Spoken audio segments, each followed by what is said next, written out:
this. Let me touch this. Let me touch this. This is lovely. Hi, everyone. Good evening, everyone. Big blessing. I can see you. You're coming on.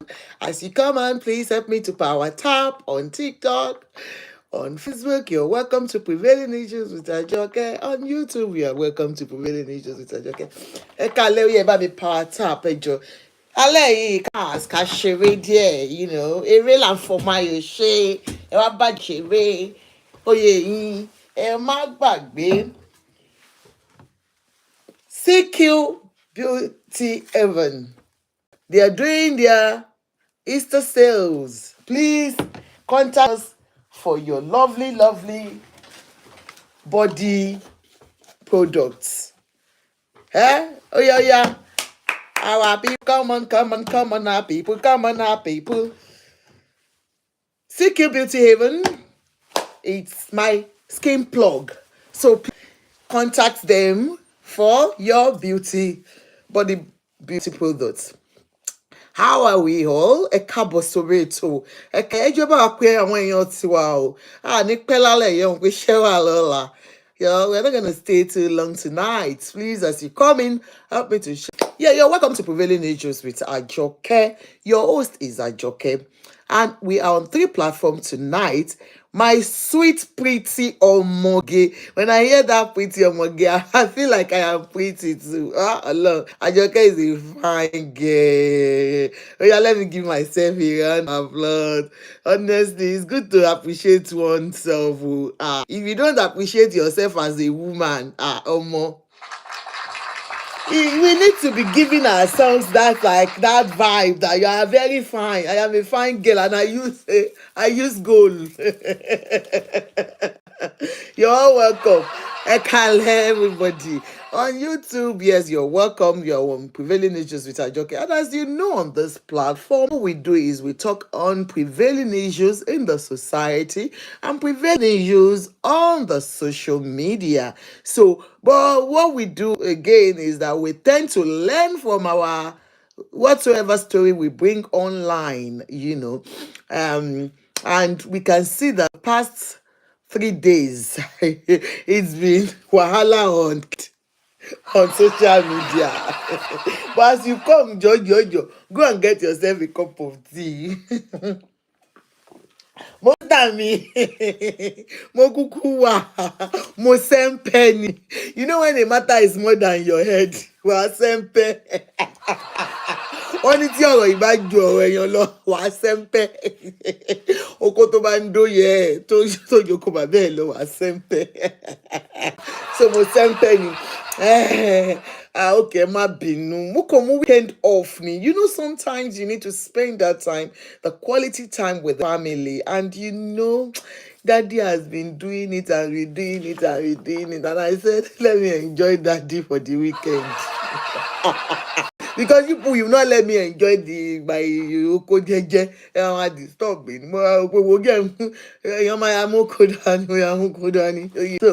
So, welcome to Prevailing Issues with Ajoke. Yeah, we are not going to stay too long tonight. Honestly, I want to spend at least 2 hours, 2 quality hours. We have fun, we gist, But before we start, don't forget CQ Beauty Haven. CQ Beauty Haven, 50%. Sorry, not 50%. I don't know how many percentage, but they are doing their Easter sales. Easter sales. This is their black soap. I use the black soap. It's very see my skin.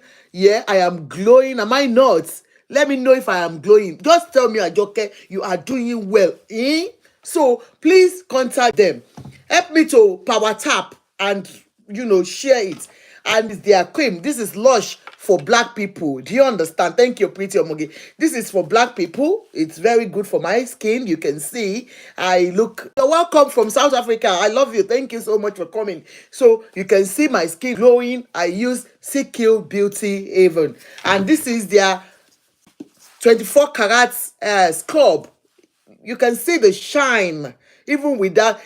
YBK, you meet and you move to you a K, baby a K. You're welcome, sis. So This is the I use this for to scrub my skin, and anytime I scrub, you see glitter. That can you see? So contact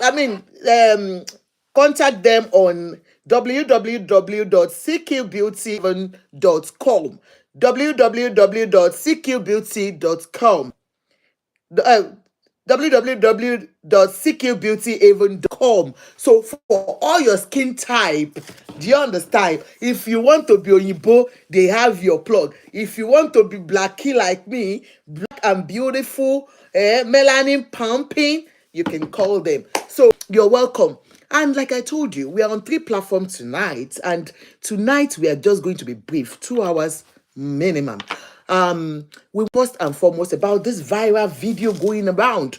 Like I said earlier on, there is a big one that is taking over social media. Like I would say I like to speak on just celebrities alone. This particular case that we have been talking about has to do with Tope Alabi and another celebrity. And you know that celebrity, the other celebrity, I naturally don't like talking about, about her here because of controversy. I don't want anything that, she'll feel bad that somebody is talking about her. I don't want, we don't fight here. Oh, can it jabo? Hold on, please, everyone. Sorry. Sorry, Jerry. Eke will not kill Ajoke. Eke will not kill you, Ajoke. The case that you are doing, Eke will not kill you. You see your life. Doing amebo. Amebo is your job. I need to get more of this. Oh my God.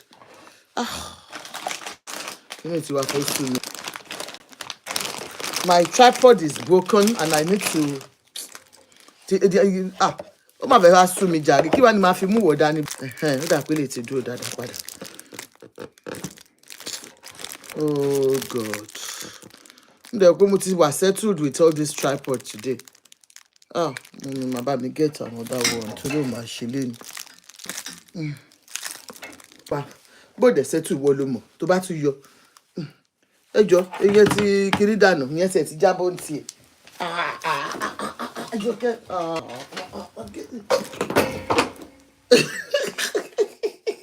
Ó dà pé èkété níyì get as e be. Ó yá ẹjẹ́ àmà mú lọ báyìí. I can't get over this. Ẹ má bínú ẹ̀yin tèmi. Gbogbo ẹ̀ kàn ṣe. I don't know why it's. Hold on.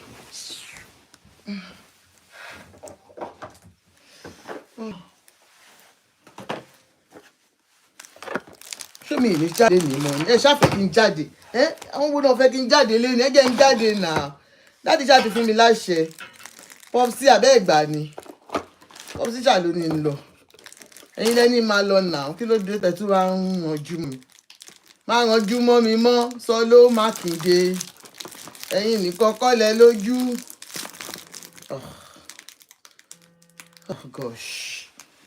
One time lèyìn máa ń pè tí. Wo Facebook. Ìyá àrà kí lẹ̀ ń gbé plate yín bọ̀? Plate wo lẹ̀yin ń gbé kiri ya? Plate wo lẹ̀yin ń gbé kiri? Plate wo lẹ̀yin ń gbé kiri? So, like I said, 2 major ones that we really want to treat tonight is the viral video that's going around. And we can see this viral video of a married woman. A married man came out. Ó kígbe síta. Ó pariwo. Ó ní àmì. Wọ́n ti dó ìyàwó mi pa. Ó ní ẹ gbà mí. Wọ́n ti dó ìyàwó mi pa. Ṣé rántí? And then the second. Ara lẹ́ ń bèèrè pé bóyá kẹ́gbẹ́kẹ́ ti wà. So, and then the second one, it's about Arashow. You can see if you go to Arashow's page now, she has moved on. Believe me, Ara is doing as if the money is gone and it's gone. The chain gold is gone and it's gone. So, and then the third one, like I said earlier, there's this Tope Alabi's issue and another celebrity that is on. But like I said, I'm not going to hammer so much on that particular one. Reason being that I don't treat anything that's so controversial on my table here. I tend to maintain my steez, on this platform. But on Tope's own, there is something I want to bring out, and I will ask us all about it. It's just on Tope. I treat Tope Alabi alone because she's a celebrity I want to talk about.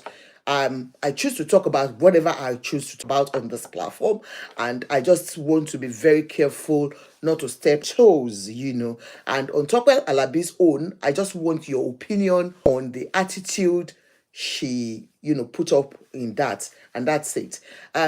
Like I said, the first one that I said I want to be talking about is this video that went on, and everyone, I don't think people are really treating it, but I want to treat it because I've seen all of a sudden that in Nigeria now, mostly in Nigeria, only àwọn ìyàwó ilé ló ń ṣe ṣìnà jù.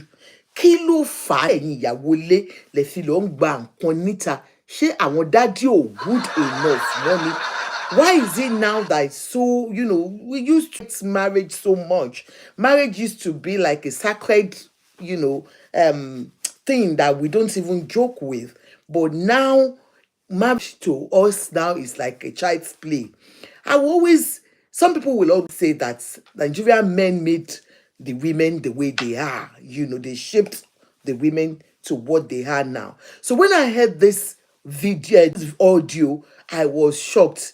The papa, this man, I felt to him. I'm like, hey, yeah. But your opinion counts this particular one, and I want you to listen to it. I'll go straight to the point. So, we meet lady 10 years ago. I don't pay exactly 10 years after Joanne. I bear some very well, I know. What do you? Some people feel it. All those while, things has been going on smoothly. So, fast forward, we see last year. It's just I mean to build in the Moshe. Then we to trade the forex. Then we now got to my phone. So, we move phone in January last year, 2024. So, we move phone there. We call it, Excel. See, I'm John Ferratele. We call it, they've been chatting back and forth. Boy, so we should do me delete number and know. How did you guys connect again? Every chat, see, really, you've been the one initiating the chat. You've been the one initiating the conversation. Sorry, back and forth. I got so furious and all. Before then, Baba go man pay me pay. I'm going to like me pay. But I'm on to wallow on me or Pomori push back. Just understand? Baba, I'm on Ojo KG, I go joke it out. Really join, she understand. Only pay good job to run a quick excuse. Because are we following it? I didn't know my mom until I was 21 years old. You won't know I'm marrying Julie. But the man pays a case what we've been through. I don't know. My mommy, I didn't experience it. Same as you. To take a share show so that we'll stand in the gap for our children. You will share it. Understand? So you know, me go and take a job. No area, no, excuse me, they was a chatty. So I'll buy my continue by pastor, she works in the man's school. She understand? Pastor Adibayo. So I wrote KG. I think I wrote KG. And when your mommy a day, and my promo a day, pastor, you know, I'm pada wale, or shall be me, and so pastor is up me, and what's it mobile? Be more than the take of the children. He charge you to your long. And so this man, if for the non-Yoruba speakers, listeners, this particular man said is married to a lady. Thank you so much, my sis, for the gift. So he's married to one young lady. He's got a very bad family background. He grew up not knowing his own mother. So he had prayed to have a very, very good relationship. Do you understand? Ojas, you're welcome, sir. So that he has prayed to always have a good relationship, a good marriage. And he got married to this lady. And one day, he was just looking through the wife's phone and discovered that the wife was chatting with her ex, And I will tell you, that is the problem with some marriages. Some ladies, they can't do without their ex. When your woman is going back to her ex, or more, kilo shele, are you not doing your duty? Why is the wife going to the ex? But that's not where we're going tonight. Listen to this man. Ó wo fóònù ìyàwó ẹ̀. Ó lóun fẹ́ lo fóònù yẹn. Òun kàn rí pé ìyàwó ń bá àlè sọ̀rọ̀. Ex ẹni tó ti fẹ́ rí, tó ti fẹ́ nígbà away. Yeah. nǹkan tí wọ́n lè ṣe fúnra wọn nǹkan kan mo wá sọ fún wọn pé irú kí ni ẹ ń bá mi sọ̀rọ̀ ṣé mi ò láwọn tí mo ti fẹ́ ni tẹ́lẹ̀ mo mọ̀ bọ̀ tiwọn so kí ni wọ́n jọ fẹ́ máa sọ and the one initiating the conversations and in all these conversations o lonely o are bored they will spend most of the time with you satisfied with everything even with sex kò sí ní ìfitẹ́ lọ́rùn kí ló fà tó fi ń sọ pé wà. So the lady was telling her ex that she's lonely, and he said that was what baffled him most, is the fact that he was the one initiating the conversation, calling the ex. Our men, please, be careful. Give your women time at home. Look, sincerely, women will appreciate when our men give us that little time. The attention. Naturally, we are attention seekers, women. So for this lady, I am not saying she's right, but part of what she ex is the fact that she was lonely, but it's a lie. Oh, you are lonely or not? So much about the issue was resolved under 48 hours, less than 48 hours. So later on, Faith Laba. Last year along the line, Mama Lawa Alakon, she understand Ebumi, Allah, the man go to Mo. She understand. Ubalala, what is doya we? To marry her in primary school. Most of her life, to one labiki a Joe. To marry a Joe, there's a difference between Allah and Shipaya. Shipaya could have been most every more religion. Then we can't do a man in Laramiko. You da. Alatimon Lai, most of my GPA. Alatimon Laba, the Catadra. If down your back, my baby, Mama, can you go really? That was last year, October, November last year. Can you let me sharp or all those times, I had it through my share to my Arashow. Do you understand? And my share be liquid soap and cocoa. Check it. So, I had the annual fellowship because I'm going to get a demo, like in the me like idea, if you want to make it, since this thing's part time, let them come to your house. We stay in a conducive environment. Let's take be almost a millionaire. So, that's your major. Let them come to the house. That's why I share your uncle consensus to have a shop. Business I came up with a series of businesses. Okay, one share supply, one share back, one share out. And business don't share petty things. Look on my friend. They don't really make sense. So fast forward, see, in all those times, somebody daddy, I want to say, so of course, this lady is a hairdresser, hair maker, and she says she's going to do her hair for somebody and all that. So he tried as much as possible to ensure that she's well taken care of, but it wasn't just comfortable. We are going out all the time to say she wants to go and do hair and all that. The husband now said, even with the chat and everything, so when he reported to the parents, they said it's just normal chats in me. Oh, because I can't bear. Helly said I would never go to anybody's house to do hair, even in the US. Your husband would not allow you. For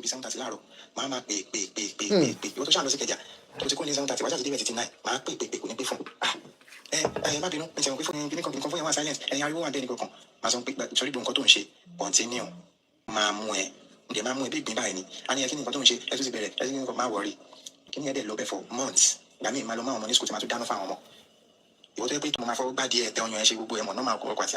of a sudden, you could change. You know for bad dear, I share with you. I for bad dear, my tongue, my for bad dear, and your with the way one for bad dear will have to you. Deep landeni. Oh man, that cargo mossy. Emma spank ye ni spank ye yawo yin. He must spank ye dara. Spank ye dara. Those ideas, in all those times, my law, Jonathan to Mama Wally, me be 8, 9, traffic airport, make up Nico, or Jama by the time to keep on my day, my bass.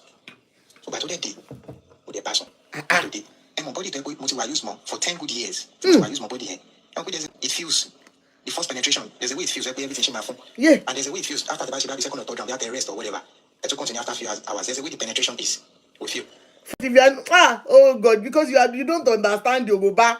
What this man is saying is interesting, He said there was one night the wife went out and she said she went to go and do hair for somebody. And when she came back, said he had, you can't hear him clearly.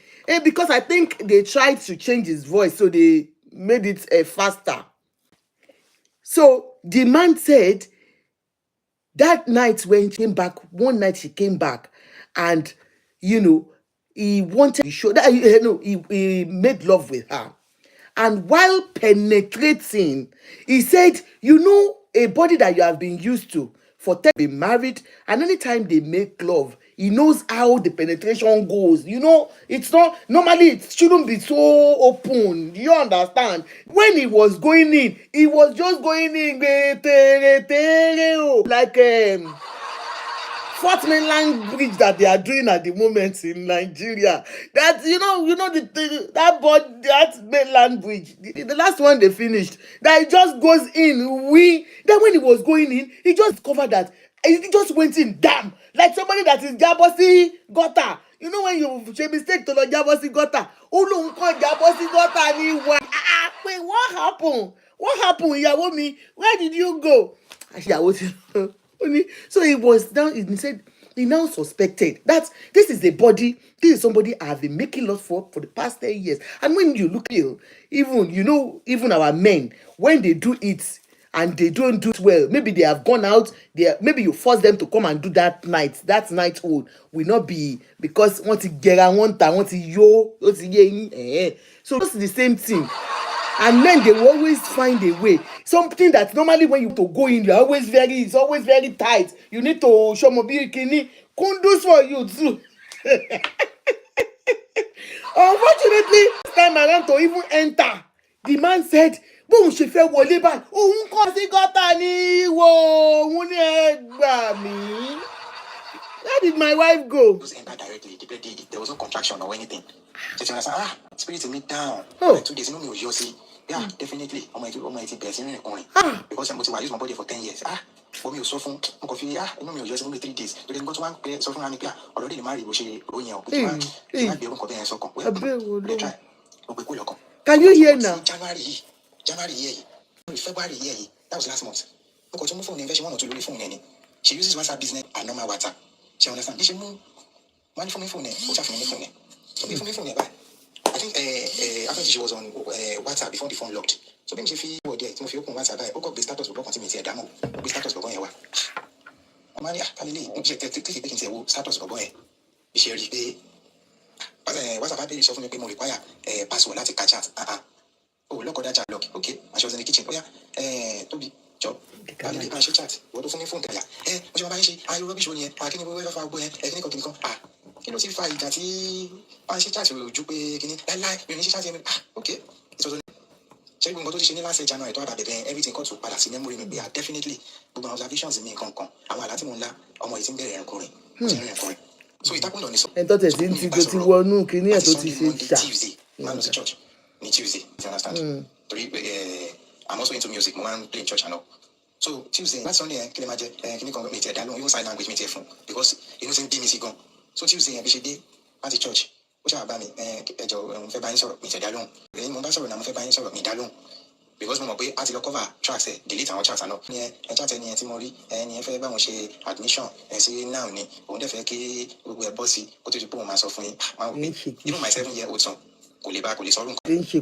So èmi tó mọ̀ wá sí wo pé màá sọ pé tó bá dé bẹ́ẹ̀ ṣí chat yẹn fún mi kíní kan mi tẹ̀ dá lóhùn because mo mọ̀ pé delete mo ti bẹ̀rẹ̀ tó ti ṣe fún mi yẹn ọmọ bọ́tẹ̀ kí n ṣe náà ó yẹ kí n fi because it was a fingerprint ó yẹ kí n fi wèrè báyìí pé kó ṣe because mi nídìí ẹ̀ ṣẹ̀ṣẹ̀ mo kọ̀ mi dá lóhùn after like 5 minutes wọ́n á pè mí tí ẹ ṣe wèrè gba fóònù ẹ̀ gbogbo nǹkan tí mo ti ṣí sórí fóònù ẹ̀ mo bẹ̀rẹ̀ sí close àwọn emails mo ṣí sórí fóònù àwọn nǹkan tí mo ṣí sórí fóònù ẹ̀ mo bẹ̀rẹ̀ sí dà sórí laptop àná mo delete gbogbo ẹ̀ so you understand mo ṣáà fún ní fóònù ẹ̀ padà after about 5 minutes again wọ́n á pè because àwọn tẹ́lẹ̀ that kò ń gbọ́ ṣe you understand. I just left it for you guys so that you listen to it so that I won't interrupt you. So go on. At WhatsApp. Meanwhile, that thing I saw was on a WhatsApp business. So, my phone here. We install WhatsApp business at WhatsApp. Can you back up chat? On chat to back to say you can back on up and no back over chatting para sorry. No go chatting para sorry. When you have a password WhatsApp business say, only one not password the WhatsApp business. Okay, you not all right. Normal WhatsApp. Go back up go chat money. Ati Diola. Can you para see November 2024 last year. One round chats.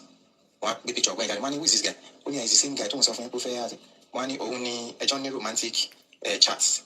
What I saw the send the video chat here. What I saw the 10-30% thing is mostly also. Are you home? And on that November 30, my wife went out. And that November 30, Uja did join. What did are you home now? But no, I'm home. Like you know, you make straight. Ni past 10 video call. Ọ̀gbọ́n yẹn ò pick ẹ̀ paper yẹn reply pé òun busy nǹkan kan òun ṣe lóògùn ní kóun fi rest ìyàwó mi sọ fún pé or should I pay so that I can stay.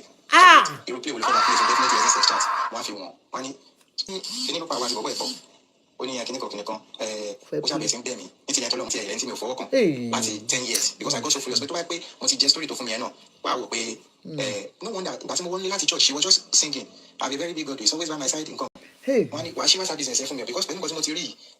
Ọmọlọ́mọ ó ṣèdókó tán lórí fóònù yìí. Ọkọ said when he came back he heard her singing I have a very big God who is always by my side. A very big God by my side, by my side. Ọkọ ògbọ́n dáadáa ní tó ń kọ́ ni pé I have a very big freak you. How doing it? A very big freak you. By my honey, by my honey. Ọmọ oko ńlá ó kọ́ mi sí ó forí sí ẹnu ó pe Jésù. Telling you.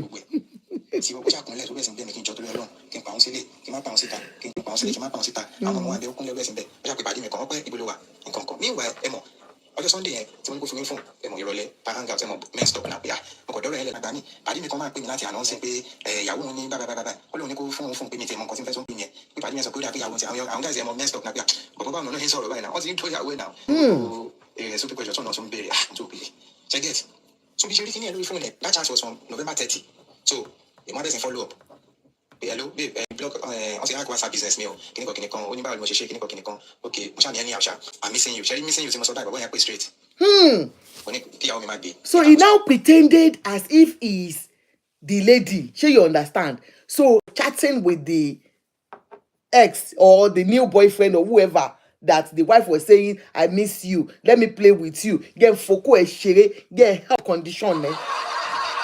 And he said, he pretended to be the lady and he said, I miss you. And the man just called him bam.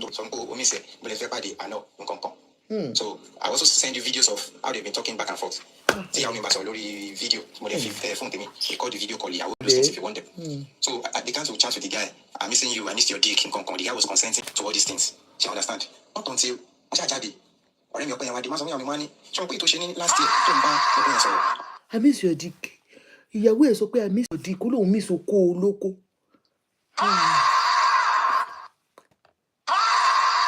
I spoke with the guy, and what the guy said,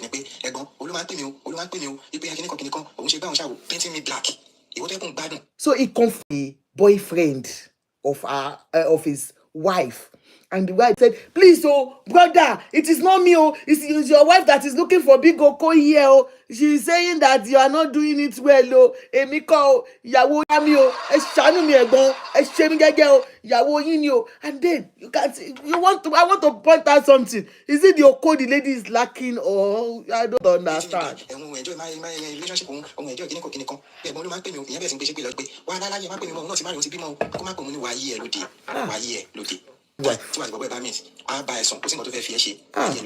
This is the same thing. Okay, yeah. My uncle shares in Yada. One people didn't go Yabo. What I'm Jetta, Coba, Emilio Chelsea. Oh, yeah, Wamadi. Normally, go to come to Bobo, the Wolosico, Lucy, Lo, Renioshi. They were talking about in rubbish on my do. Osi Omado, Osinkosi, Kenny, Oya Simple and Motor, Ebon, Evan Deon, Copam Silicon Panisita, Ekiniko, Oya, Ibola Dutano, only Faco, Nipetano, Ifako, let me go the one, okay, Oya, Oswala, but about Ifako. Hey, John, wait, you people, on a serious note, this man gone has a year. He now took his wife, Muya was saying, one loss in Leale. Hey, John, makes sense. Brother, Ekonu go. Adoniláyà ò jẹ̀bi aya yín ni ẹ kìlọ̀ fún. That's the way they fuck your wife. No be no get the fault yo. Na your wife will make you go make she no go do am o. So you now took your wife, you carry the small child. Oh yeah, let's go. Mo fẹ́ lọ sọ́dọ̀ ẹ̀ tó ń do ẹ̀. Okay. If I go Bagada ni láti bí báyìí losing okay no one. But they sick. Ọjọ́ kan gbà tó bí church ti bọ̀bọ̀ yẹn lọ mo tún mọ church bọ̀bọ̀ yẹn lọ gbà tó ọjọ́ tó fẹ́ lọ church bọ̀bọ̀ yẹn ọwọ́ mi náà ló tún béèrè èyí mo tún fẹ́ ládírẹ́sì pé okay tó bá wọ mọ́tò bọ́lẹ̀ ń báyìí ọjọ́ tó fẹ́ lọ sí Gbàgádà lọ́dọ̀ bọ̀bọ̀ yìí wọ́n pe bọ̀bọ̀ yẹn ní Samuel olórin ní Arashow lórúkọ ẹ̀ màá send gbogbo profile ní ọ̀sẹ̀ yẹn ọjọ́ tó fẹ́ lọ sí Gbàgádà lọ́dọ̀ bọ̀bọ̀ yẹn o tún bèèrè lọ́nu pé báwo lè máa dárúgbó bàbá sóò àṣé mi ibo tó ti ń gbé mo tún ń ṣàlàyé fún ẹ mo tún ń júwe tó ti ń lọ gbé fún ẹ ìgbẹ́nu mọ́tò nǹkan kan. Òun lòun ń ṣàlàyé pé bọ́dá Ọlọ́run ẹjọ́ tẹ ẹrọ yìí ẹrọ jọ bí ẹni tó ponú díẹ̀ o ẹ̀yin lẹ́tún ṣàlàyé bí wọ́n ti ń do fún. Because I want to do it. The man said he was the one that was even giving her the direction of where they went to go and punish her very well. Landed senior. So you can imagine this man left the children at home. Oh, what be your weapon? And don't do it. Come. Let's even have a chat. Guys, is it very painful when they do your wife out there? Tó bá bá yín gbóyàwó yín dáadáa. Ṣó máa ń dùn yín ni? Ayé mi o. Ẹ̀dẹ̀ dílàndẹ̀. Ṣé mọ̀ pé true or dear no dẹ̀ fi gba pátá nídìí ìyàwó mi ìrántà bàṣà. Lẹ́nà. Ẹjọ́ jẹ́ agbọ́bọ̀dá ìdá. Oríṣiríṣi ìṣẹ̀lẹ̀ o. Honestly, it's just that men don't know, they don't come out to say it. So a lot is going on, honestly. A lot. Men are going through something. So I went out with her phone. But then, you know, my boy, was a tracky. Boy, church, money, details. Boy, man, over tracky, inflow, as the outflow lorry, bank statement, ya woman. As the dollar, what way on bad one. Leko, you can pay over one low, I'm not struggle. I'm still a struggling man. Do you understand?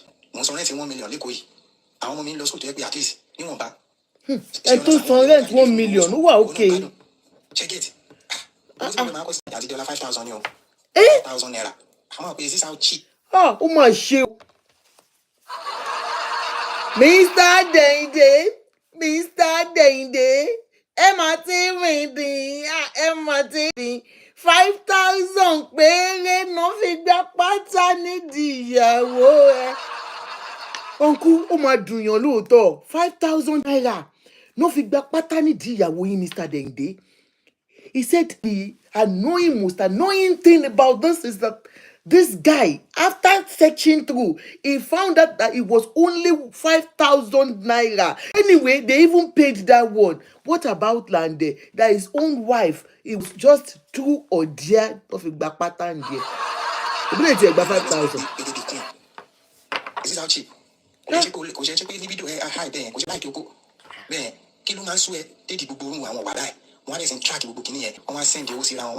Báwo ló ṣe mọ̀ pé libido ẹ̀? Maybe you have not known your wife well. That means you don't know your wife well. You are saying her libido is not that high. What is she looking for? You are giving her money, taking care of her, but she said you are not giving her attention. Or àbí bó ṣe ń do dáadáa bóyá ó kó ẹ̀ ò tóbi tó. 2,000. I'm getting post worry me. What the fuck? You send this Bobo no send you. I won't be and say I don't send you. Rubbish, no wonder. It's more reason billions, millions with my wallet. No wonder. Timala became a man if I say. If I say you need. Ala a junior to lemon, I say what you do, what any serpent. Bitfulness only ala kiriki. To pay all of me. No wonder. Tim Bobo no. I mean reason billions who bish they don't send this right. We have been King John, King Bonzi, Kima, we have delivered an alio join. But in a torinity, no trouble transaction. In a binary people, Bobo, it is sure. Majakula Lemo, which has been away. You can't wait. Yakimawa, Narola Coamo. So Modele, Emo, and Modele, Moshani, Illusion, I am so putting pound on Shane Dominuki. She at Sunday. Do you go to bed? Rubbish motivation suspected. I don't think you found my 1,000 kita motivation. You are useless. No, you are not of any economic importance for me. You are not bringing anything to the table. Oh, no one near Lori. Very painful. Oh, school, oh, support, oh, me, there anything low way. Me, the two people was here, motivation told you, no. So, you go to the song, family, what they Arashow, daughter, oh, yeah, Rabia, sometimes in November. With mama more sorrow, you won't fashion away, with your mama more sorrow. I'm ready to watch but December, which I have the money. Rubbish, don't she? So she's not even a mother that looks so much after the children, according to this man.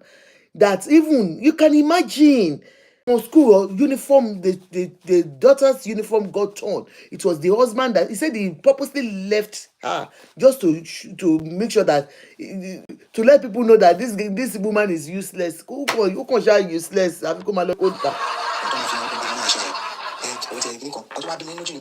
In all those times, Arashow Alabi, we should send the 1,015. See Bobo. Place you are most of the second bomb February in bed. Family were consent 20,000. Mr. Amit, is the video you sent to me I'm playing though. It was Mr. Amit me this voice notes. You can imagine our gender is not only our gender, ma, sir. It's the same thing. Women are guilty of this, men are guilty of this. And I will analyze it in my own little way after the voice notes.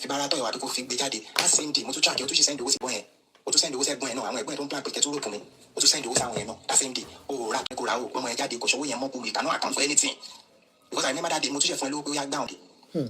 So mo ṣàdélé lọ́jọ́ yẹn, ebi akíló oúnjẹ ó ní ẹ, ebi ń pa ọmọ yẹn kankan, so I bá wọn sọ indomie, okay, advice tán, yá out. Do you understand? So coincidental, so gbogbo bí ṣe ń rí àwọn láti orí fóònù ẹ, gbogbo bank transactions, gbogbo everything, bí mi ṣe ń send ẹ sí ara mi, mo ń copy àwọn ẹ̀gbọ́n ẹ̀, mo ń send ẹ fún àwọn èèyàn ẹ̀ pé kọ́ máa rí. Do you understand? So ọ̀sán yẹn tó bẹ̀ mí pé kí n jọ kí n má bínú, òun ti ṣẹlẹ̀ dá ẹ, òun ti ṣẹlẹ̀ dá ẹ, mo pe ẹ̀gbọ́n ẹ̀ tó tẹ̀lé, mo ṣàlàyé fún yẹn. Ìyẹn ni àwọn ọmọ ọ̀rẹ́ òun ní secondary school ní nǹkan kan. Ó ní à, mo ní sọmọ kóhun àti Tóbi ń fẹ́ra. Ó ní à rárá, wọn fẹ́ bá ṣe admission nǹkan kan. Kódà kóhun ṣe send chat tí Tóbi kan ti send sóhun nǹkan kan. Pé kíní kankan, mo ní bọ̀bọ̀. Ó ṣe send chat yẹn. Mo ní chat yìí is showing yesterday, which means she just update gbogbo chat yẹn screenshot ẹ wà as evidence o. Mo ní which means she just carried you, she just updated you yesterday pé ó ti mọ̀ pé mi àti máa sọ̀rọ̀. So tètè update yẹ sílẹ̀. Ipe in case because you bá béèrè o, ipe àwọn sọ fún, ọ̀fẹ́ gbogbo ẹ̀ bọ́ sí kóhun tó sọ fún. Ìyẹn wá sọ fún pé I tell your husband o. Mo ní so this chat is showing yesterday, that means she just told you yesterday. Meanwhile, she told me that you knew. Ó ti rí pé there's an iota of lie níbẹ̀ pé ọlọ́run pa. Meanwhile, chat. These are their former chats. You have me refresh WhatsApp business because something sex chat, I'm very sure of it. With what I saw on WhatsApp business, which could play well office.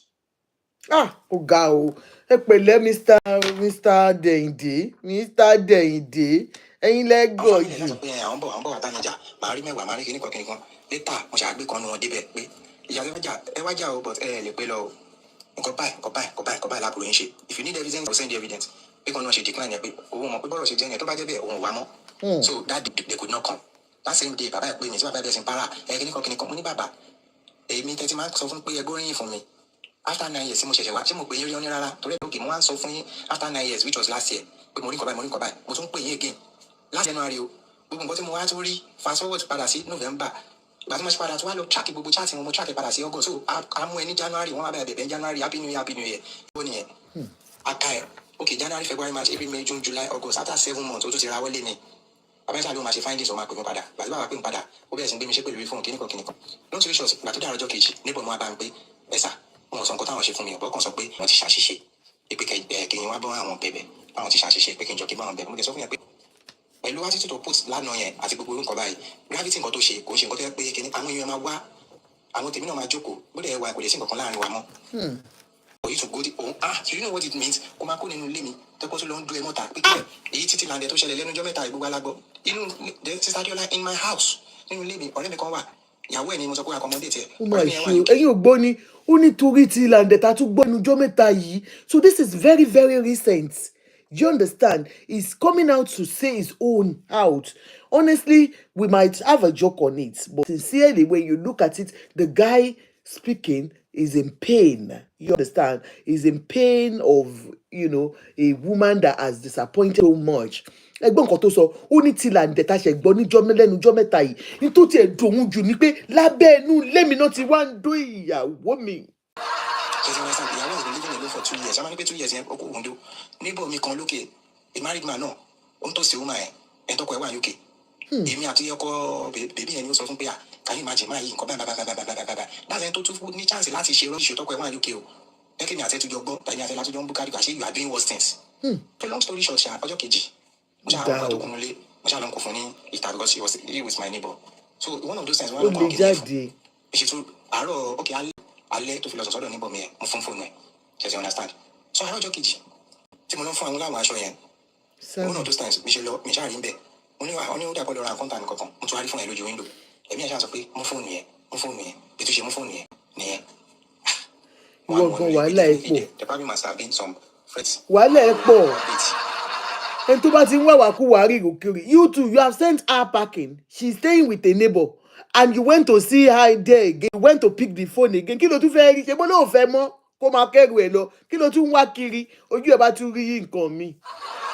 He said he went to the neighbor's house where her packing he had sent her packing he went there and then saw the phone on by the window he took the phone again láti máa tún search just to know if even after the punishment of her being out there is she still seeing the guy and then conspiracy theory the family ẹ̀ tó ti ń plan against mi lẹ́nu in less than 24 hours ẹ̀gbọ́n ẹ̀ sọ pé kó má ṣọ díẹ̀ kó má kó gba aṣọ ẹ̀ kó ń bẹ̀ ọ́ pé òun ti pé dáàdì wọn pé kí dáàdì wọn máa pressure mi pé the last one check ọ̀dọ̀ mi ní ó wà pé so kókò lọ àdáni ti síbi kan pé if you wan roll person you go roll properly ó máa ṣe wọn ó máa ṣe gbọ́ and my wife was still consenting pé olórí burúkú ni mo tẹ̀ ti máa sọ fún kò ń ṣe èèyàn gidi. kí ni family fẹ́ ṣe. wọ́n wá sójú nínú ìgbà tó wọ́n fún un ní ọ̀ṣà pé mo mú fún yẹn máa ní àtóbi pẹ̀lú nǹkan tó ṣe nǹkan tí wàá ti family ẹ̀ tó ń plan bàbá ẹ̀ náà ń pè mí ìyá náà wọn ò tiẹ̀ sọ̀rọ̀ lọ́sígbò nǹkan tó ṣe ọ̀rọ̀ báyìí tí wọ́n gba ojú ẹ̀ lọ́n bá mi sọ nǹkan tí mi ò ṣe fún 9 years fún fóònù yẹn gbogbo kìíní ẹ̀ mú fọ́ọ̀dù ẹ̀ sórí fóònù mo dẹ̀ tún kọ́pì àwọn ẹ̀gbọ́n ẹ̀ náà ṣẹ̀tì ọ̀nà sáà ṣàlọ́ ọ̀rẹ́ pàdé mi ẹ̀ ló bá wá onímọ̀lúwà tó bá gbé ẹrù ẹ̀ lọ síbi tí ó lọ àtúnṣe fún yẹn náà fún aládírẹ́sì ibi tó bá já sí jẹ́ ká mọ̀ nǹkan ọ̀gbẹ́ náà tó fún wa ní àdírẹ́sì ó fún wa ní gbogbo ibi tó já sí àárọ̀ ọjọ́ kejì báwọn pírẹ̀tẹ̀ tó ṣe bẹ̀rẹ̀ sí pé mi ni àwọn olóríṣẹ́ ọmọ àwọn ó ti lọ fọmọ ṣògùn owó nígbà àwọn kọ̀ọ̀kan máa sọ mú ní gbogbo nǹkan tẹ̀ ń ṣe ẹ̀ nídìí ẹ̀ because gbogbo script movie tẹ̀ acting sin èmi ti ní gbogbo script yìí lọ́wọ́ láti àná àwọn àbúrò mọ́mí ẹ̀ náà dé wàá rí ojú pípọ́n wa àṣọmọ pé báyìí wá sọ́dọ̀ yín ní láwọn yẹn tẹ́gbẹ́ ẹjọ́ wọn yálè náà ló ń bá rò ẹgbẹ́ àwọn kankan mo ní ṣe evidence àbẹ́rẹ́ evidence lásẹ̀ àwọn tó ń sọ pé wọ́n lè máa dá ṣé kí n fi evidence àwọn eléyẹ àwọn fẹ́ evidence ọkàn àwọn fẹ́ gbọ́n ọkàn kí n kàn mú wá ní à ẹ̀dẹ̀ pẹ̀lú ẹyin lágbàlagbà ẹ má wọrí ẹ continue. family too don tire. ọ̀nà sọ pé mo ń jáde because I excuse me lọ́jọ́ yẹn meanwhile alẹ́ ọjọ́ tí ìyàwó mi kó ẹrù kó náà gbé lọ ẹ understand mo wá pè lálẹ́ pé alpha o ti débi tó ń lọ ó lóun ti débi tó ń lọ kíní kan ọkàn mo wá padà tó gbé débẹ̀ mo ní gbogbo àwọn wa tó ń wò ìwà àdójú ti ní tó ìbọn tó ti ń bẹ̀bẹ̀ tó ti ṣe gbá tó ti ń ṣàwò ó dẹ̀ chíǹjì wọn láfi wá pé ò ṣe bẹ́ẹ̀ mọ́ ṣé ó ti bí mi ò lè dáríjì ẹ mọ́ ni àbí àwọn tí wàá ń wo ló ń ja ẹ ẹni ìgbìmọ̀ tí mo fẹ́ sọ fún ẹ kò sí ọ̀kan láàrin wa mọ́ but I'm just trying to advise you gbogbo recording conversation náà wà ní fẹ́ẹ́ kẹsẹ̀ ń gẹ̀ I'm just trying to. my people ibi tá a gbọ́ dé nìyẹn. ó ìkú o. alẹ́ ẹ̀ tí mo fẹ́ lọ clear head mi one stroke iwájú church tèmi àti ẹjọ́ mo gbà kọjá ṣètò ọ̀nà sáà before then ọjọ́ Tuesday tí mo táṣìírí ẹ̀ tún yẹn tí mo rí gbogbo kíni lórí fóònù ẹ̀ wọ́n ti ta pé ní church was ọlọ́run gbogbo ìrìn àjò tí mo ti fẹ́ ọwọ́ ara mi fà rìn tó mú fàṣẹyìn wàdà mi ọlọ́run pín wa níyà in fairness to God I never thought òun lọ sọ́dọ̀ ẹ̀ ẹ̀wọ̀n kan tó ṣẹlẹ̀ Tuesday I told her ń bọ̀ pé kí n ti ẹ̀wájú kò kí n clear head mi pẹ̀lú bí àbí ìkòkò àrí méjì nǹkan tí daddy Gio tún sọ this point is online o because you have access to internet ibi every conspiracy against you kọ́nà wọn expose wọn nǹkan tí wà á ti family ẹ̀ ten plan against me wo bọ́nà tó ṣe expose yín mo ní aláwọ̀kọ́ gbogbo àlá tí mò ń lá alẹ́ ìjò aláàrí gbà nǹkan bọ́nà ti fi sọ fún mi the last one tí mo lá ìpayà ni kò ń ṣàlà pé ara mi gbogbo lejò yẹn wà kí n tó tẹ̀ mọ̀ pé wọ̀ ni. wàhálà wà o. I'm trying to tell you all this so that I can know that àánú olúwa pọ̀ tí mò ń jẹ́ àánú olúwa pọ̀ lórí mi gidi gangan ni o. Mr. àánú olúwa pọ̀ pẹ̀lẹ́. tó wá ń ṣẹlẹ̀ yìí ẹ kà á sùn pé African magic là ń wò because you can always predict the end from the beginning okay bàbá kan kìnnì kan lórí fóònù ìyàwó ni kò ṣe ìyàwó ìdá sí rough èmi àti ẹ ti mọ̀ pé bíbí yẹn ní kankan tí ó ń wáyé of definitely wà tí family ẹ wá ń wù yìí what do you think pé ó máa ṣẹlẹ̀ sí woman rẹ̀ yìí ask yourself that question what do you think pé ó máa ṣẹlẹ̀ sí bọ̀bọ̀ kìnnì bàbá anyway I'm just trying to bàbá nǹkan kan ṣé ní kankan tó fẹ́ sọ ó lè wọ́n ní kankan tó fẹ́ sọ alright no problem ó dàárọ̀ check it the following day bàbá mi náà ti ṣe bẹ̀rẹ̀ sí pé wọ́n ṣàbẹ̀rẹ̀ sí threatening mi ẹ̀ ń bọ́dọ̀ tí ọmọ àwọn blog wàhálà gidi ní kíní kan ṣe pé ẹ̀gbọ́n mi kan nìyẹn ọlọ́pàá nìyẹn nǹkan báyìí ó ń ṣẹlẹ̀ o mo dẹ̀ pé gbogbo evidence fún yẹn yẹn kí wọ́n á rò lọ́fíìsì pẹ̀lú yẹn lọ́fíìsì mo gbogbo evidence wọn yẹn. ẹ jọ kí ló tún fọ̀rọ̀ ọlọ́pàá anyway nítorí pé àwọn family of the lady was threatening him that if anything happens to the lady that was why he involved the police. ọgbọ́rọ̀ yẹn ló dẹ́tì. ìbéèrè àwa pé ibi tó kó ẹrù lọ káwọn ọlọ́pàá bẹ̀rẹ̀ investigation láti ibi tó kó ẹrù lọ ní kankan.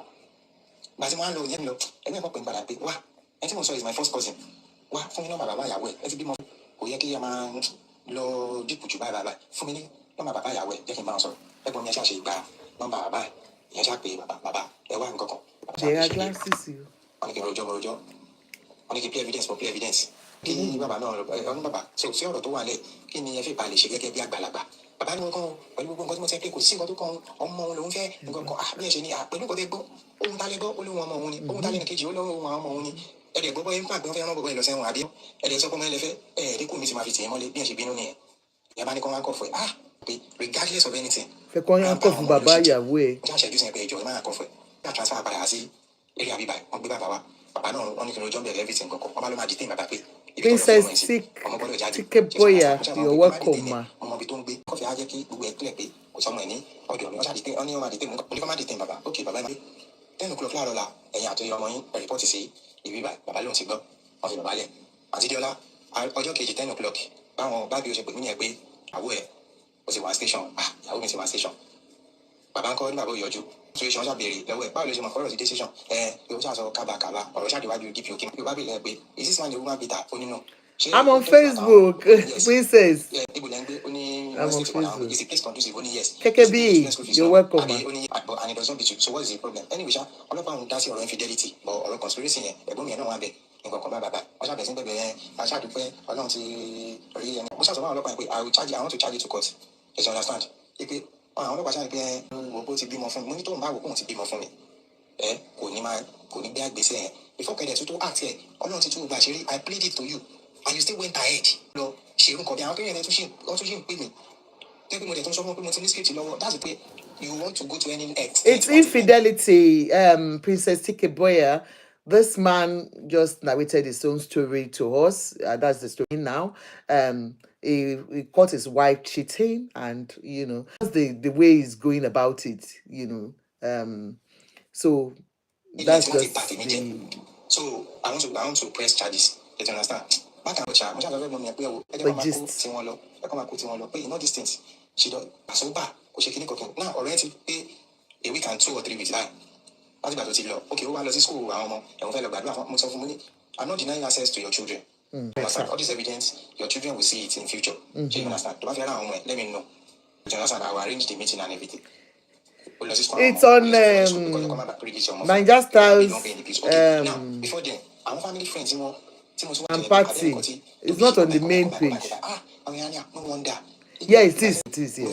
I'll share it. Business tech supply from could be 3 million naira. Say we business here. People no wonder. Time to move address on pick up and pass or pick up business from. Also now pay if you go share, only go stop with it to share 25,000 naira. Don't suffer. Fine. Oh, she graduate. But I told you invest in yourself. Let me travel. Say okay. Business to finish. Let's improve on it. Why should they do? Why should they do? Why should they do? If you just offer pay me, if you just don't then she or no finish on school or no fin. Wow. As if it's somebody power go pay you. Àwọn ọmọ ibi tẹ́ ń dé yóò lè for school or more. Lè afford it. Àwọn tó ṣe pé irọ́ ló ń pa. Mo gbé pop address ẹsẹ̀kẹsẹ̀. Mo gbé àádọ́ pop address náà. Ìyẹn ni àbí ni wọ́n pay the bills àná. Just understand? So you know these things. Princess, okay. Followers where? On this page or on this your TikTok or which one? On where do you need followers? Please help me to follow. Let's follow to our followers. Follow this, follow that. Please follow yourselves. And we can just get ourselves increased. She wants followers. Follow. Tag me, ma. I don't understand. How do I tag you? Let them concentrate on their studies. Just understand. Please follow Princess Tikeboya. She was crying when you were not even at home. Why is she not allowing all these people to tell her what to do? I'm saying, why is mommy behaving like this? It's bad, it's this, it's that. Okay.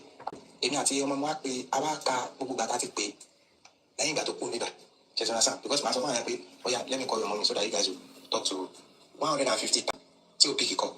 I have send voice notes. They man shake with from people who let me show you. But we go. Angeli will not be no here. They go and come. Once I phone Dopamine. It be okay. Just to let you know that she does not love you, but we will way. I will tell her that we are strong. And then I was a message here. Message as a matter of urgency. Carry on, Lori and Moyi. They go and come. We're on busy by. Come and DBA in the next 2 or 3 weeks. So you are saying that life and home were important. To the extent where Dr. Megan not must say, please don't talk about that again. Okay, the guy in question don't date. She understand? I'm already here to get in payment. If you put him off your money, where my back career, we didn't handle it. We will chat because you are when you're beating Olampa, our artists, our pastors again. As a pastor, oríṣiríṣi tó ti bá àwọn ọmọ ìjọsìn. Mo lè sọ fún ìyàwó mi mo ní bọ̀bọ̀ tèmi lẹ́yìn gospel singer tó mú recently tó gé orí woman kí ẹsẹ̀ gé ogbó èmi àti ẹgbẹ́ owó fídíò yìí ni o.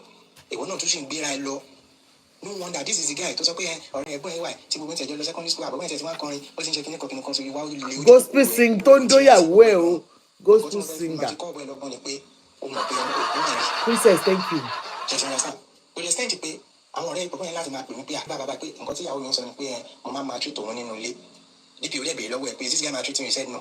So àwọn family friends ẹ̀ náà tí mo lọ bá same thing náà ló sọ fún àwọn ẹ̀ pé òun ni àwọn sọ pé bó ṣe rí àwọn ọmọ bó ṣe rí tẹ́lẹ̀ àwọn ibi tẹ́ ń gbé báwo ni bàbá yóò ṣe tọ́jú ẹ̀ so spoil me níta adẹ̀jọ́ ń gbénu ilé mo dẹ̀ ń jẹun ẹ̀ mo ń jẹ́ pómi mo ń játa mi mo ń jẹ́ kí mo dẹ̀ ń ṣe oúnjẹ fún mi mo dẹ̀ ń jẹ́ mo dẹ̀ Thank you, gifters. I can't Nigeria. She's not more with me. In all these things, I won't be able to me. Even now, cousin, I put me in ebi ẹ kí ni ọ̀rọ̀ ẹ kí ni mo ṣe wá sẹ́yìn gbogbo fídíò àti chat sí yẹn gbọ̀n pé tí ṣe wà breaking pé ojú gbà mí tí fún òun fún ìyàwó mi ṣe ti understand so mo ní kí n share story yìí pẹ̀lú yín pé wọ́n máa ń sọ pé obìnrin bímọ fún mi kò ní kó má pa ni wọ́n máa ń pè àwọn obìnrin mi làbí amọ ọ́ làwọn mi àbí àgbà ṣe ti understand ẹjọ́ ọmọ Nàìjíríà you know these things okay lẹ́yìn táwọn ọ̀rẹ́ bọ̀bọ̀ tí ọjọ́ fẹ́ ra wọn táyà sọ pé ìyàwó mi ó sọ pé mi ò tọ́jú òun mo máa treat òun the recording of the telephone conversation is with me. Bàbá yẹn tó yẹ pé ìyàwó mi tún sọ fún un pé kó máa rí mi o pé kó máa rí mi pé because I can be very kíní kan mo lè bàjá mo lè ṣe kíní kan so lẹ́yìn tí yẹ pé kíní kan ẹ tún sì jọ ń ríra ẹjọ́ ń sọ̀rọ̀. So the slap is too much. So that at least every person can learn from all these things. This is somebody that I picked up from nowhere. Tí mo lè fún ẹ everything. Mo dà plan future tó wà pa fún ẹ. Mo láwọn investments mo ṣe tó yẹ pé. So Sister Diola, I'm really looking forward to hearing from you. Password, everything, more everything, more. All right, thank you very much for my audience. If you need me to understand, then maybe in the course of our discussions, I want to meet you at to myself because I'm too sure nothing. I'm too sure chat. That's my favorite chat. But I'm plotting. We can't run me. Say one no. Too sure chat. Be a question of it go chop beating. Mama arrange our man. No, me say no. We go chop beating, but no be now. We go plan and where. When beating. Thank you. Hey, Mr. Dende, Martin Diju. Anyway, let's clap for him for sharing his story with us with the social media. You understand? For you people that are just coming in, this is a man that shared out a wife in the house, Tolonya and Unyo Alinye, to the extent of the first and foremost, the first thing was that the man caught no life. Man caught with the phone, checked the phone and found out that he just wanted to use her phone and found out that she was chatting with her ex. That was how it all started. And then Owani, he now took his time, to now monitor her. And he found out that, she had multiple, And then, aside from that, there are certain things I picked out from this. First and foremost, when a woman starts chatting with an ex, woman bring wahala nínú home. No matter what, men, it's not only for women. Do you get me? So even our men, a married woman, so that was the first that the man saw. Kí ni ajá wo lajá fẹ́ bọ́ ẹkùn ṣe? Kí ló fẹ́ pa yín pọ̀? Kí ló fẹ́ mọ yín? You're welcome, my panelists, Pretty, Olu, and Pretty, so much for coming up. And if you want to join the conversation, you can come up as guests. Request and we'll bring you up. So, kí ló fẹ́ pa kí ni ìpàdé ajá pẹ̀lẹ́ ẹran àbí whatsoever? Kí lẹ fẹ́ máa sọ pọ̀? Ibi máa ń bẹ̀rẹ̀ nìyẹn. And then, for this particular woman telling the ex that, she was lonely, that was part of the things that the husband caught her with. Some of the things, creative, the topic is about infidelity. You understand? You find out that, the lady, even catching up with another person, another lover, the conversation was about being lonely, that the man was giving her attention at home. Are you a man out there not giving your women attention? Mr. Man that shared the story, I'm not saying she's saying the truth, but there are a lot of women too that are complaining of you guys not getting attention. So it could be, you understand?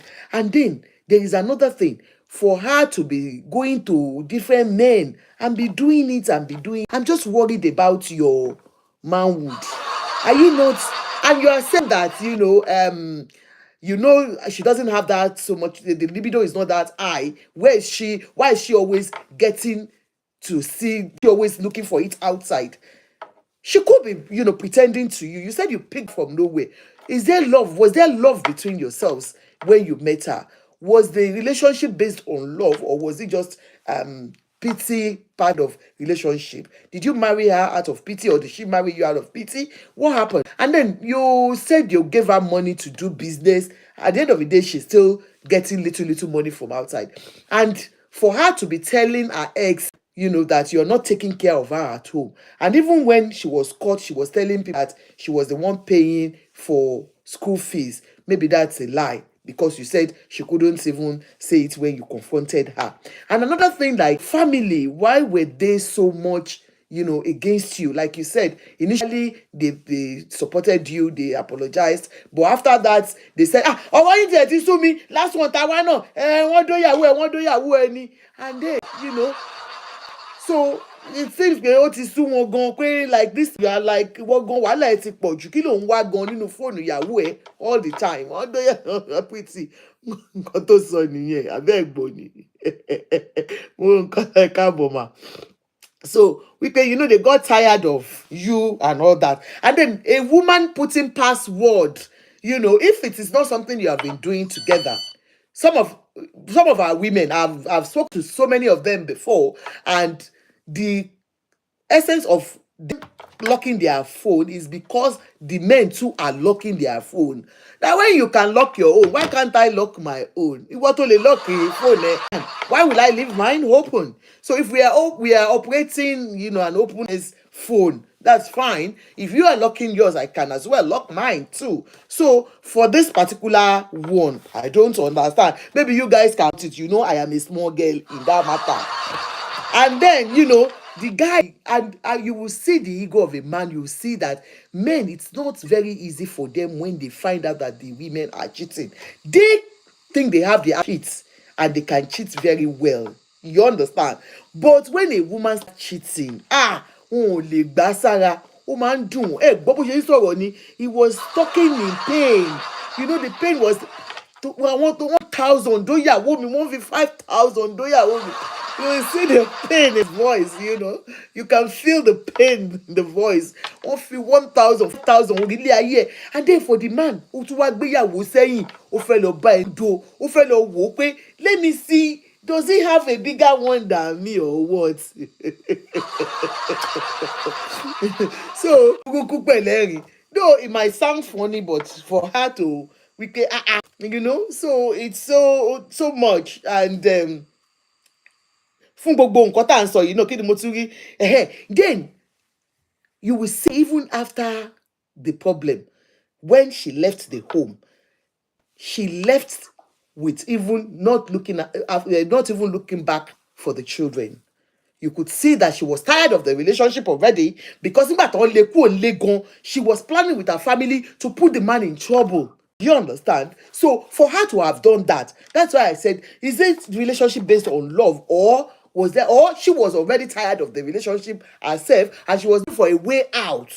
Because for you, and then tí ò gbádùn ọkọ ẹ̀ tó ṣẹlẹ̀ ìyẹn gangan ni ó jẹ́ bone of contention here. Why? And then for her not even thinking about the children, she left with her husband.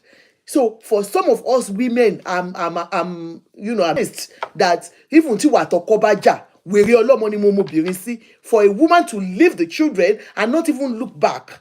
Okay. So my darling, there are some people that you don't know that sometimes, because the first one that he said, so she must have been doing it that the man did not know. The one, because when he said he wanted to use her phone gently and he got to see the chat between herself and her ex. So definitely she has been contacting her ex for a very long time and they have been talking about him. So it's just unfortunate pé ó lọ fẹ́ra wọn ni. So panelists, ẹ jọ̀ọ́ ẹ bá mi ganu sí kí lẹ rò pé ó ṣẹlẹ̀. You are welcome.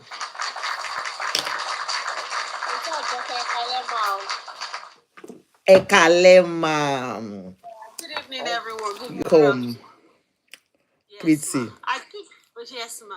First of all, I really wanted to say, but I brought her out from nowhere. And that statement means that you never respected that lady. You married her out of pity. You married her because no, I think it was just trying to let us know that, she had nothing. Do you understand? I know Auntie Ajoke bought too. No matter how, if you marry somebody out of nothing, that means you don't. If you say it, you are saying that clean and up no she fair. That because what fair out of pity. So that is number one. The secondly, I don't think the lady. We did not hear our own side of the story, but based on what that guy said, she was never in love with that guy.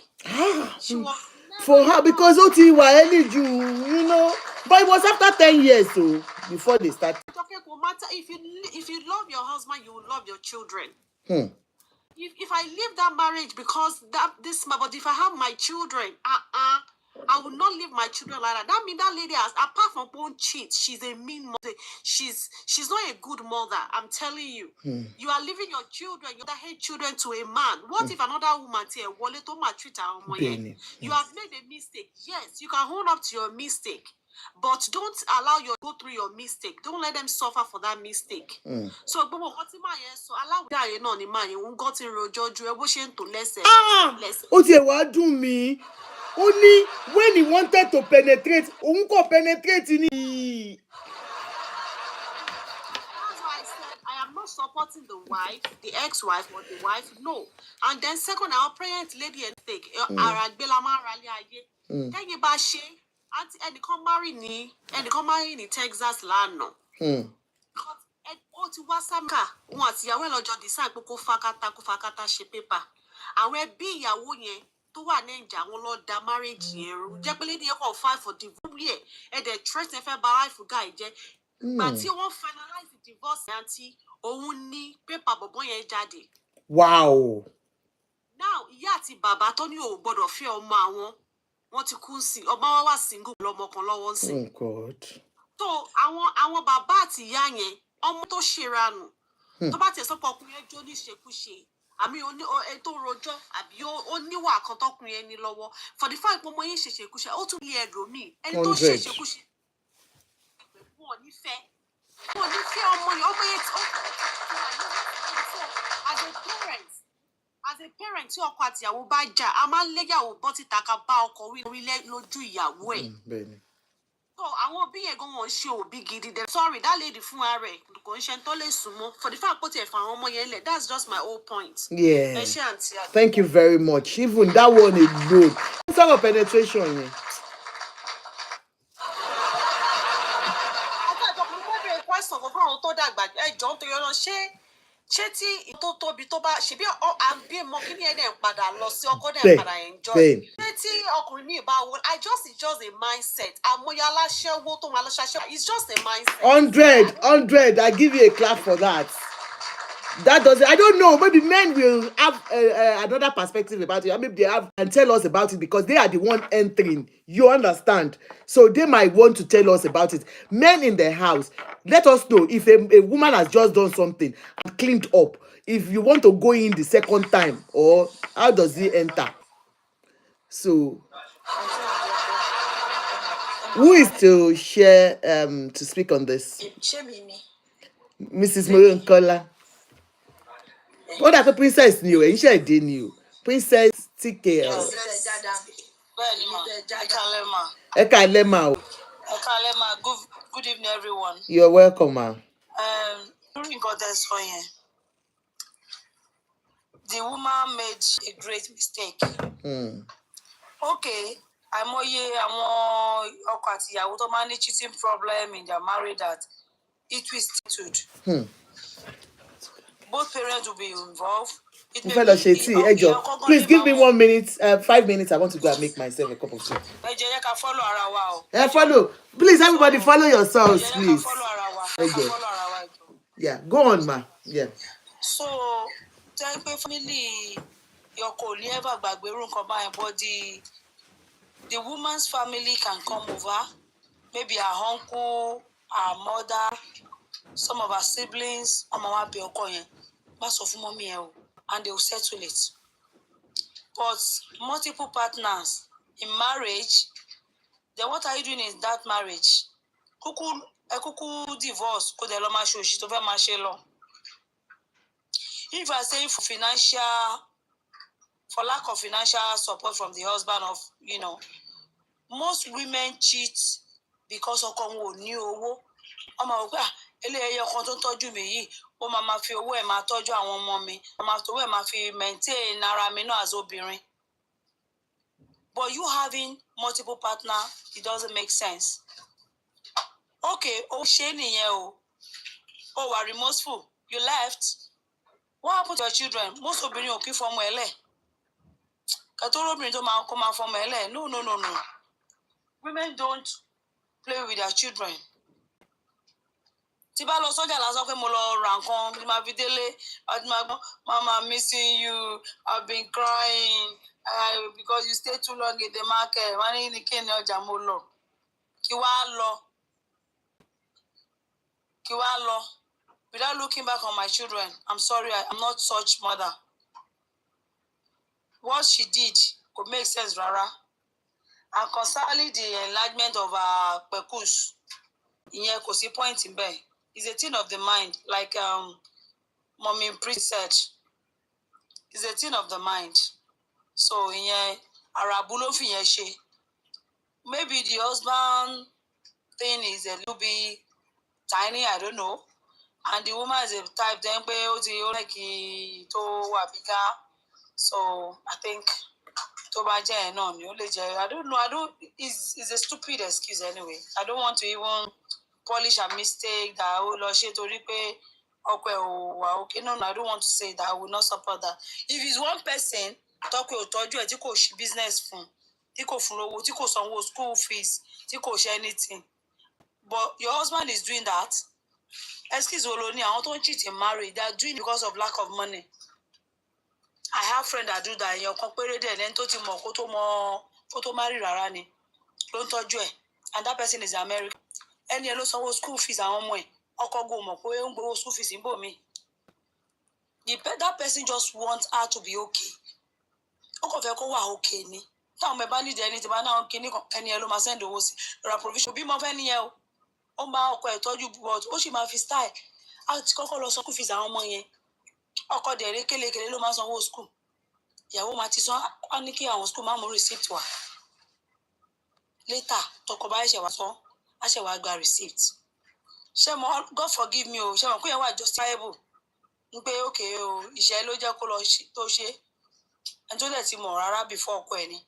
But she said that òun ò lè torí pé òun marry kóun lọ. Pẹ́ni tó òun rí tó support òun financially nìyẹn. The husband cannot afford anything láti rà fún. Ó fẹ́ ṣe irun ni o. Ó fẹ́ what she's doing business fine. Ó ṣe business, ó ṣe gbogbo ẹ̀. Wọ́n la mọ bí business ṣe rí Nàìjíríà. Àwọn mí àrajà lẹ́wọ̀n ní sanwó. Ẹ máa fi jà parí ẹ̀. Wàá forfeit ẹ̀ ńgbà mí ni ò ní fẹ́ fọlọ́pàá mu. Owó ló máa kó lọ police station. So that one ká ní pé situation yẹn ló wà. I won't judge her. But for her to have a husband that is taking care of her responsibility and everything at home, and she still have multiple partners, Ajani. Sorry to say. I'm not judging her, but no, that doesn't make sense. I think that is my own contribution. Thank you, everyone. Thank you very much, Mama. Ó yẹ ká já yín látẹ̀wọ́ ni. But ọ̀rẹ́ yín tó ń yàlè yẹn, káàbọ̀, mo ń gbọ́ yín látọ̀, mo ń ṣèké ni, mo mú dání ni. Ọ̀rẹ́ yín tó ń yàlè yẹn, kí ló ṣẹlẹ̀? Ẹ nítorí pé torí owó ni, because of financial thing. Yeah, that's what she said. Then you ti mọ ènìyàn kó tó marry. Okay. Then the person doesn't live in Nigeria. Ṣó yé yín? Wọn kì í ṣe anything. Wọ́n máa ń ṣe nǹkan, wọ́n máa ń ṣe lórí fóònù. No, ẹni yẹn ò kì í ṣe. Ẹni yàwó, ẹni akátá yàwó. I don't know. So kò lè ayé ò sí. So what is the benefit? Just of ọkọ máa ń pera wọn ìyẹn láìkè ìyẹn kò fẹ́ kó wà okay. Wúràọlá. Okay ma. Mr. Princess, ẹ jẹ́ kó ní baby girl life. Ẹ jọ̀ọ́ ẹ má bínú. Àǹtí Wúràọlá fẹ́ sáré sọ̀rọ̀. Ẹ má bínú ẹ jọ̀ọ́, ṣé àmọ́ káwọn kan wà obsessed pẹ̀lú video sex kíá. Anything. Hold on, sis. She will not tell you whatever she's behind doors. You don't expect her to just tell you everything like that. I'm not saying she's doing it. I'm not saying, but am I expect to master everything? Sorry to say it. Okay, ẹ jọ̀ọ́ jẹ́ ká sáré Wúràọlá fẹ́ sọ nǹkan kan. Hold on, my princess ẹ jọ̀ọ́. Wọ́n fẹ́ àwọn lọ fún shift, so Madam Wúràọlá, are you still there? Are you there or not? Okay, go ahead, ẹ jọ̀ọ́. Princess, can you answer? Okay, we're gonna want it down. Okay. Okay, she said. You're welcome, ma. Yes, this is my first time on this platform. You're I welcome. don't really have anything to say. I'll just be in the comment section Oh, for right. now. Thank you so much, ma. God bless you, ma. Okay. Please follow others, ma. Follow. Follow. Follow around. Okay, Princess. Dá wa lóhùn. Ẹni wọn bára wọn sùn. Kí ló wá ń ṣe? No, mo nǹkan tí mo sọ fún yín. Before, when she was single, tẹ́ni ẹ bá dé Nàìjíríà, ló máa ṣe nǹkan. Ṣóyè yín? Tó bá kọ̀ wálé ni. Nígbà tó wà single yẹn o, ṣóyè yín? But now, ìgbà yẹn, ó divorce ìyàwó kan tó kọ́kọ́ fẹ́ tẹ́lẹ̀, Nigerian woman tó fẹ́. Okay. Ìyá àwọn ọmọ wọn. Akátá tó wá fẹ́ǹsì yìí, ẹni tí mo ń sọ̀rọ̀ yìí, akátá tó wá fẹ́ǹsì yìí, gambody ni 5 and 6 ló ń ṣe. In fact, lè ní access láti pè direct without texting. Ó ti fún ní wọ́n ní pé text mi kó tó pè o. Kò ṣe bóyá ó fẹ́ fẹ́ ní ẹni tó ti wà l'Amẹ́ríkà for over 40 years lẹ́ni tí mo sọ yìí o. Okay. So it's just helping out. Ó ti fún ní yes, financially. Okay. Wọ́n ṣe video call, ó kàn lè pè báwo ni. Wọ́n dé tara wọn gbà tó wà single, but nísìnyí wọn ò dóra wọn. Lẹ́yìn pé kó kàn fẹ́ kí. Ó lè ní kó ṣí ọyàn, ó kàn lè sọ pé kó ṣí ọyàn, ó lè ní kó ṣí ọyàn. Dáadáa fún yín, ó lè máa bẹ̀rẹ̀ gbogbo yóò gbò. Okay, ó máa ń wọ ọyàn kó ń ṣòbò. Okay, ṣe ní ọ̀sán, a máa ṣọ́. She said before kó tó fẹ́ akátá Creative. Ó ti yé mi. Ó ti fẹ́ akátá ó láwọn ò ṣe mọ́. Tó yẹ yín, ó láyè ò sí mọ́mọ́ lọ ti fẹ́ akátá yìí. But òun wà nílé ọkọ, bọ̀ ó máa kàn ṣọ́yàn lẹ́ẹ̀kọ̀ọ̀kan mọ́, yóò tiẹ̀ dáná. Ìyàwó àpò. Kò kí ń ṣe sẹ́ẹ̀. Okay. Mo gbà yín gbọ́, Princess. Ó máa wá visit èmi ńlé ni.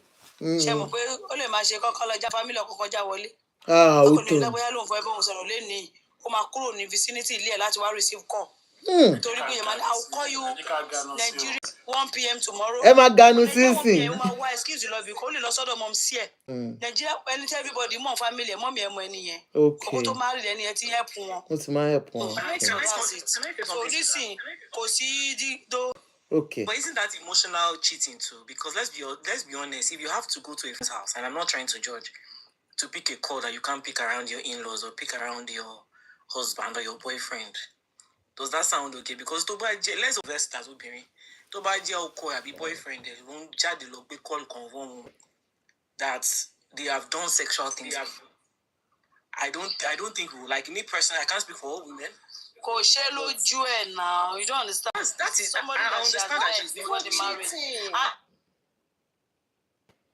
Princess, don't you think that is cheating? That's what they're saying. That is emotional cheating. Princess, it seems you don't understand what I'm saying. I believe that if I have to be sneaking to receive a phone call, a phone to someone that I'm dating, I am not supposed to receive that phone call. I'm sorry. Especially from someone you have had a sexual relationship with before. As these are the things that causes problems in relationship. An ex is an ex. I'm not saying that we cannot say hi to ex. Some exes are not enemies. You are right. Some exes are not enemies.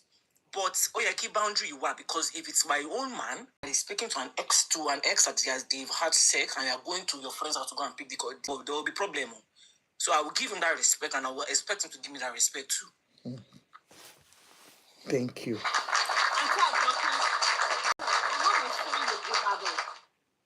She's now boss, but she went back to her ex. Now the ex said, I'll just helping you. He started helping, but start from Ole Gbeni Pue Fumi, Ole Gbekini Konfumi, Ole Sheba. A lot of them. I want to allow abroad to offend to one Niger. And me enjoy láti marry koko ma wo báyìí kó fi come ni. O fún ọkùnrin ò fẹ́ kò sí kankan o kàn kó lé lọ́wọ́ kò make sense. Then you're married. You are married. There is no justification for cheating. So you are sorry. It is better for you to just say, I am not doing.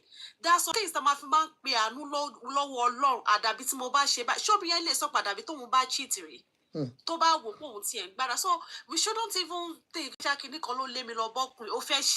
not. And I'll use myself as an example. When I was married, because I'm divorced now, when I was married, there was a man that I saw before my husband, and he's very rich. after winning money, do you need this? Are you okay? We weren't doing anything. What this stage come? What they suffer? Nah, you cannot collect money from this person again. Do you know why? The devil can bring it. It can happen that you are telling yourself, so long as that connection is still there and the person is still willing to help you.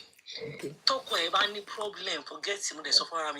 You cannot tell yourself that if this man comes, you will not sleep with the person. When I couldn't answer that honestly to myself, that yes, I will not sleep with this person, it will block any they delete contacts. We were not doing anything, but well, you can't trust yourself when it comes to seeing him again. Let's be honest, and that's the first step to fall. People exaggerate their strength, and that is why even some men of God too fall.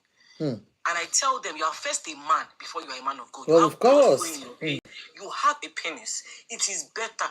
Biblically, Christian, but if you know that Christian, Biblically said, freely from temptation, not sit down and try and reason temptation, not sit down and try and justify temptation. Run first, just run.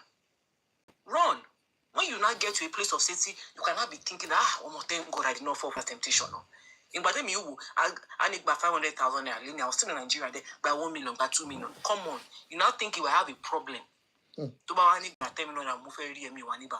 not deceive ourselves. Let's be honest. Most women are going through financial issues. Yes, most women are going through financial issues and also have problems in their homes. You now have a caring ex that is now doing nice things. Anything can happen. Anything can happen. A shoulder to cry on becomes a dick to ride. Jesus. Yes. Please, a shoulder to lie on. To cry on become dick to ride on now. So emotionally, I don't even want any connection outside because you might not start off with wanting to cheat. That might not be your intention from the set. But to batting feelings or any attraction, okay, I share you even annoyed me today. Oh, now I'm sorry. Okay, baby, she might conjure the one more ice cream. Okay, you now think that one day tobacco in you're married on it, you ride on that. You ride on it. So yo. Mr. Creative is a man. Let's listen to Mr. Creative. Let's hear from him. Yeah. Good evening, everyone. Good evening, sir. Yeah. Okay, looking at the topic, it's an interesting topic, and may we not find ourselves in a situation where our heavy, our crying shoulder. Amen.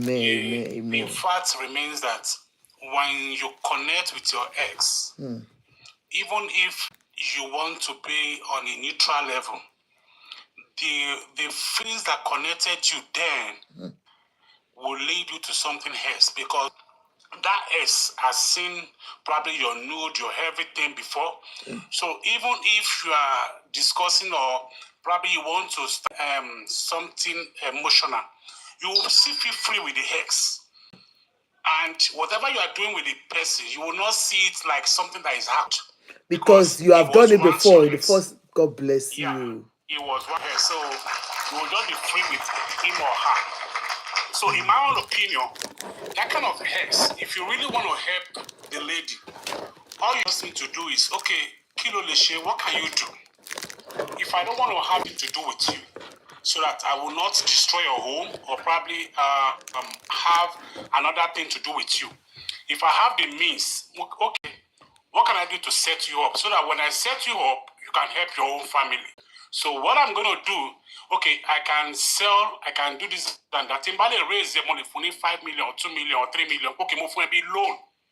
Because to buy because of our coincidence, feel back on pay, Baolo she collect a loan there to low. So you can say, okay, Mologba loan in banking, and somebody can sign that like a lawyer sign an agreement. Just involve a lawyer so that money more pay it become domino to what. So when you invest in that your ex, that woman who is passing through challenges, then you cut off every communication with her. If you really want to help the home, because you are standing in the gap of the husband, I can bet you 100% she will not regard the husband anymore. Kò ní fún lọ́wọ́, kò ní fún respect, because ó mọ̀ pé tó ń bá sunkún wá bá ẹ, you will always be there for her. And by so doing, you are not helping her marriage to grow.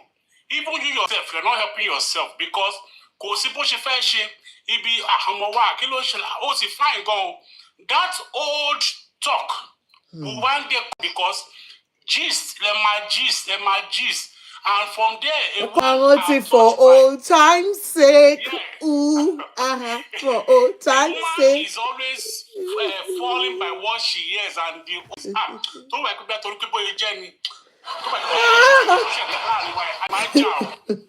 from there,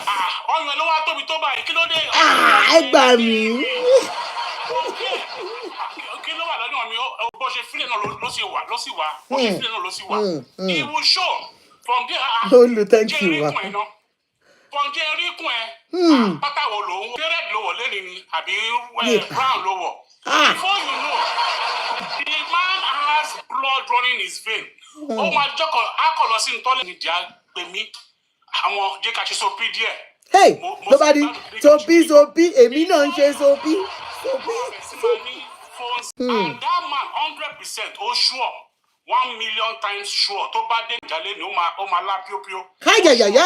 Ó máa bínú do dáadáa. If you want to avoid such and you want to help a marriage, invest in her. Nǹkan tẹ́mi ti ṣe rí ni o, if I have an ex, mo lè gbọ́ wà nínú problem. Hold on, sir. Èèyàn dáadáa dẹ̀ ni yín o. No. Ẹni sùúrù mú kàn fẹ́ bí yín ni èyà. Ìsàbí. So, if I really want to help, maybe, sometimes some help are very funny.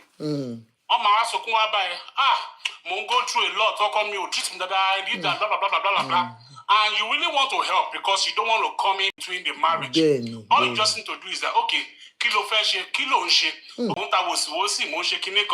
okay, I'm going to support you with this. You're welcome, ma.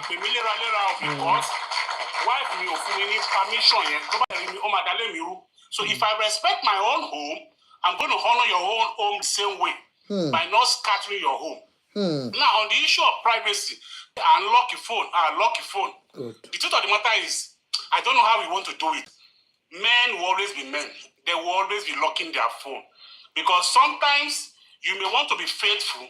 There will be one girl in the street, that I don't know how God wants to help the men. I don't know how God wants to help the men.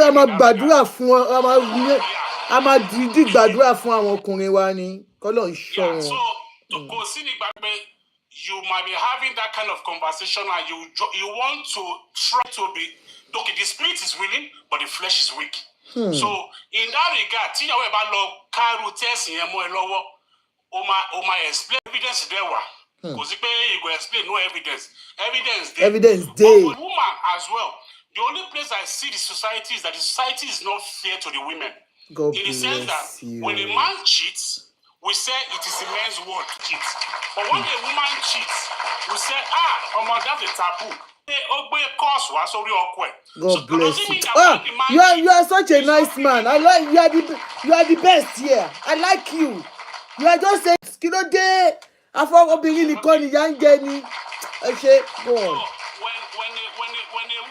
So when a man cheats, are we saying the man is not bringing to his home? So if we want to balance that thing, everybody is equal when it comes to cheating. If you don't want your wife to cheat, you two don't cheat. If you want to do it, then prayer that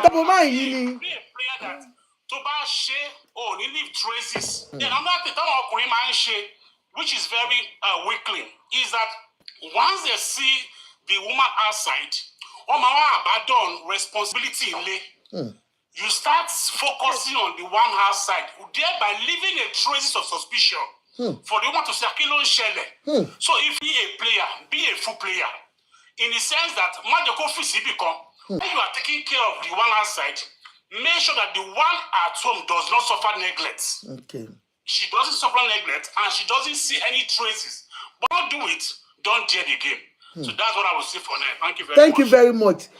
Sir, there is something. Thank you so much. I really appreciate this contribution that you have said. Then for the wife too, locking her phone, will you now blame the woman's phone when the man is locking his own phone? No, I don't. Because maybe she might not be cheating. No, sorry, ma. Let's. We want to hear from the man himself. Okay. Please let him finish. Thank you very much. Now, tó máa ń ti phone torí ọmọ wọn nígbà míì. Wọ́n wà ní naughty group. Like some women are in naughty groups as an adult group. And most of the time, so naughty Friday, be freaky Friday. That our kids must not have access to. Yeah. So some women lock their phone. So if for any reason you want to lock your phone and you don't have any hidden thing, you understand? And once the man to pay phone here to 184, 2 bank come there 1, 2, 3, 4, 5 times. Can you check him more? Ben, you are right. Even Obìnrin náà. You want to touch your phone, you can grab it. How much kilo shele? George Kisai lo phone and first I conquer Odolegbe, who pay she can lose text message. Then you are the one raising suspicion. Then in this day of technology, why are we clean ourselves? I can lock chats. I can lock a lot of things in my phone that you cannot see it. All I just need is go to the Apple Play Store, click on.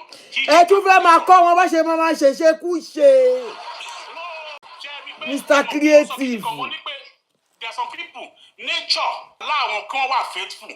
So in that regard, we can also help them to save their home. So all you just need to do is go to the Apple Play Store and press editor. Woman get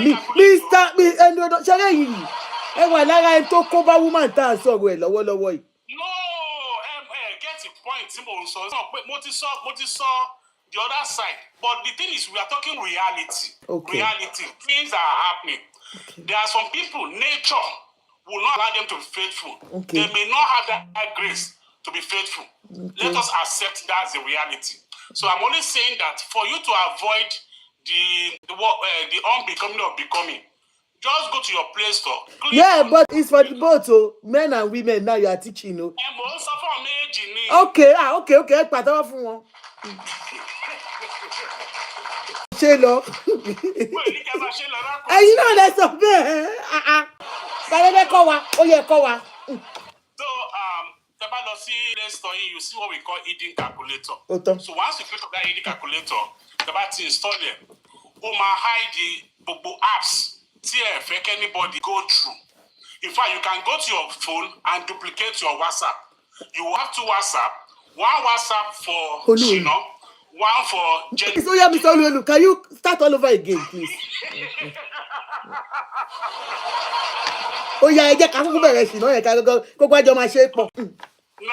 okay. I'm saying that once you go to your Play Store, yeah. So the hidden calculator, you will install it like an app. So once you install it, you will now register. You will sign mail or she dummy emails. So the she dummy emails here. So the app will affect you. So click on app the affect you or message affect you. So but about to have busy bed. And to buy is normal calculator. So need the calculator. So secondly again, that app will always tell you never want to any password to attempt your password take a picture in here. Save it. So at the end of the day, so save What's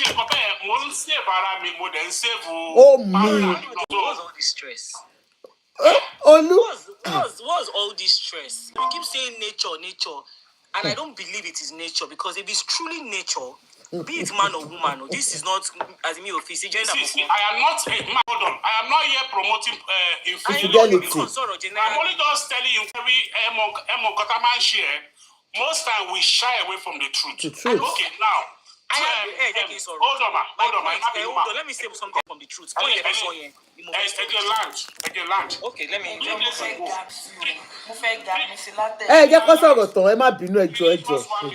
Close up. 3 days ago now, my 12-year-old daughter came and only crush. Yeah. Only crush. So, in our own growing up days, we don't say we cannot tell our parents by any crush. Never. True. But now. Yes. Yeah. But about crushing, so more happy like okay, you don't understand by crush. Oh, there's something that you cannot crush only because the guy has a quality, he has a personality that is attractive. Lobaton. Attractiveness. You know what he told me? Do you want me to be a lesbian? Ha! You can imagine Okay. at that age. Now, that is the reality. If I don't work on her, and I feel like, I will fail as a parent. That's true. So the reality is that this is the nature of the kids as growing up. One person, the opposite sex, being attracted to opposite sex. That's the nature of a teenager. If you don't start working on them at that moment, age 21 years, something like that. Where you see the nature is tending towards the opposite sex than the way we were being brought up. So a man, about 50 or 70% of men have friends outside, whether we like it or not. It is a reality. Your husband may be good at home. Come and share, girlfriend, Benny. and you will never know. What you say? You will never know. So that's why I say, the men's nature will want to like offer me 2 or 3 or 4. Now, okay, ma, do you know that in Africa, in abroad, the kind of the way African man nature is not the same way the abroad is. The African man nature wants to like have women around them because all believe in polygamy nature. That's Are you sure they believe in polygamy in Africa? Whether you like it or not. And a man who does not want to keep 2 women at home will have a girlfriend outside. So that is not you believing in polygamy nature, Mr. Creative. You've taken me to my point. Point you make Okay, that was my point. I respect men. Let me just tell you straight up that they cannot be faithful. But a lot want to eat their cake and have it. Please hold on, Mr. Fad. Let me just say this. I respect men some men will tell you that I'm going to have more than one person in my life. Those are the kind of men that I respect. You sneaking and you're hiding, calculating. The fact that we do it, that people do it, to me is not right. Some men will let you know from the onset, I am polygamous. If you truly cannot be honest about what you want to a woman and get what you want, let's not blame on any nature. I have had a man that has toasted me before. They suffer me. I like you, but I don't want something long term. A nice person, because we want to see the man is polygamous in nature. If you are polygamous, own it with your chest. A lot of women will stay. Let me be the truth. A lot of women will stay once they know that they'll be well taken care of. But you doing something by trick and hiding it and saying it's your nature. Who made your nature? Where is it written as your nature? It is in discipline we are calling nature. Thank you. Miss Olu, let's welcome Mr. Fad. He's coming for the first time. Let's welcome him to our midst. Yeah. Ekabo. Surieto. Mr. Fad. Hello, sir.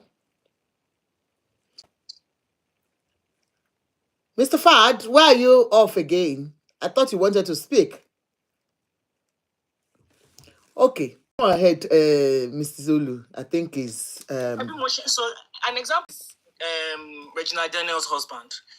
When people criticize him online, I said I don't necessarily approve of his lifestyle, but there's nobody to my woman that will tell me that this man will not have other people. You have to be delusional to think that man will not have other people. Just like another person is Wasiu, no.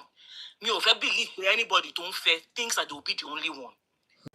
Now, does it mean that he will not take care of any first later? That doesn't mean. So this goes for a woman. If you have to hide who you are to get what you want, it is not in your nature anything. If it is your nature, you do it with your full chest. Even in America, that's nature. There are people there that they are married. Some are in lavender marriages. Lavender marriages is maybe someone that is gay, another person that is gay. They stay together, but they have other partners. Some are swingers. That's why I'm to judge them. I said most times with them, you know what you are getting. It just ruffles further in Africa because we believe in hiding sin. We believe in hypocrisy. Cursing hurts to the female gender because we see her as the lower sex. Do you understand what I'm saying? There are people here that are couples, man, threesome. Wow. They go to swingers club. Yes. They go to swingers club and their marriage is like 30 years. Wow. Or maybe what you just saw. It to me is a rubbish arrangement. But it is an arrangement where both parties know what they are coming into. And they are going to think about it to see if they can cope. But when you take a choice from somebody, don't come and tell me it's in your nature. I don't believe that. You are just deceiving whoever is your partner. Sorry, man. That's what I have to say. Let me just put it right. Now, the Bible and sing. Do we have any woman to feel ọkùnrin méjì? No, kò sí.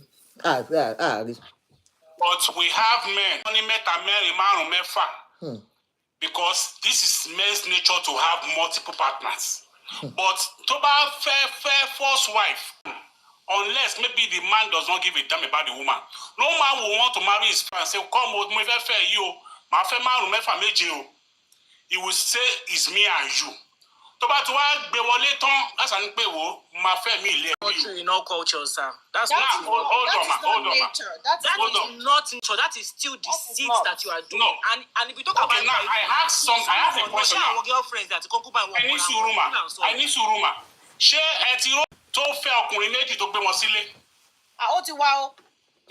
Ṣé ti rí ó wà ẹ́ gbọ́ ni bọ̀ ṣẹ́yìn ti rí? No, gbọ́ ó ti interview wọn àdẹ̀wò wọn. Bóyá màá gbé wá lọ́la àbí anytime tí bá ráyè I saw one. Ọkùnrin méjì ló fẹ́. Yes. What I'm saying is, if that person tries it in Africa or in Nigeria, you know what it will become. But if a man's married 2 wives or 3 wives, Tony girlfriend, people hate them. Because we have normalized nonsense. That is why it is not normalizing. Okay, what do we have to say? Hey, develop Africa. I don't want to argue. I don't want to turn it to argument. Maybe your parents or maybe my parents. I need to rumor. Maybe our grandparents. Shobani or Meji Meta. Second wife, third wife, children. Does it make it right? Does that make my father promiscuous? Yeah, it has more women. Yes, it does. So it makes a woman that sleeps with different men promiscuous. But I'm saying that by nature, people know that this is what the men are known for. Because that is what they have accepted. Culture is man-made. Where is the list tonight? Culture refers to a man-made belief. If you open the dictionary, just like there are cultures in certain places. So 3 of us, 4 of us can come up with a culture in a particular area and pass that thing down to generations. It doesn't make it right. And we talk about Bible. Okay, is polygamy wrong or right? Let me ask you. It's a belief. If you think if you believe in it, I don't care about polygamy. To me, it is not. It's not wrong. Ma'am, is polygamy is it wrong or right? If it is your belief, it is not wrong. So long as you are honest with it. Like I said, I don't care if people do. Okay, now, tí wọ́n ṣe nínú Bible yẹn, ṣé culture ni wọ́n follow? That was their culture, sir. Okay, Mr. Creative, pe Bible, Ẹ mọ wáyé tí mo fi wá sí platform, àwọn obìnrin máa attack mi, This is just simple English. This is just simple English. It's not nature, it's culture. Okay, jẹ́ kí n sọ, ó lè fọ́ ní ìsinyìí o. Ṣé mo pé láyé ìgbà yẹn àwọn màmá wo mọ́kọ́ tó ń jẹ́ orgasm ṣá? Ọkàn ti bọ̀ wọ́n bímọ ni. Jẹ́jẹ́ nísìnyí àti mọ bó ṣe fọ́ ọkọ̀ clitoris láti come. You are not good. Àwọn màmá wa can speak up nígbà wọn. Wọ́n lè speak up for themselves. Táwọn màmá yẹn tó bá wà láyé ta ẹ̀ṣọ́ bí àgbà tí Jésù wà láyé gbà ẹ̀ tó ń fẹsẹ̀ tó ń rìn ẹ̀wẹ̀ Jésù wà láyé kò ní wọ aeroplane lọ́wọ́ tó wà yìí. Ìsìn gan limousine kéré ní Jésù. Ẹ sọ pé no, Aunty Ajoke, we have put this on your page before. If you believe in multiple wives, multiple husbands, it's your choice. It's your choice. It's not. I won't say. Our women. Our women. Sherry, I'm face reality. Now, what is reality? The reality now is this. If I come to you, I'm toasting you. Money, show our family. Mo wá sọ fún ẹ pé, but mo ṣàbá you. Mo like man ṣọmọ gan. Mo jẹ máa fẹ́ mẹ́ta mẹ́rin tàbá máa fẹ́ra. That's part 1. Kò sóbìnrin tó lè gbà yẹn náà. Hold on. Part 2, mo wá bá yín pé, babe, I like kíníkíní kan. In fact, it is you or person. I promise you I'll be with you till the end of the day. And they like me doing what you like. You will let my moon part 1 and part 2. Part 2 ni o. I would not choose part 2. Let me tell you something. Ebi amu part 2 o. You will let my moon share part 2 Aunty Ajoke. For better for worse. Aunty Ajoke, Mr. Question, ask me a question. Let me answer. Aunty Ajoke, I'm the kind of person. I would rather know Àǹtí what you're Olú not ẹ ṣe sùúrù. Àǹtí Olú ẹ jọ̀ọ́ ẹ ṣe sùúrù. Ọ̀nkú tó ń sọ kì í wò. Wọ́n like you. Analysis tẹ̀ ń ṣe látàárọ̀. Wọ́n like you. Wọ́n like you. Analysis tẹ̀ ń ṣe látàárọ̀.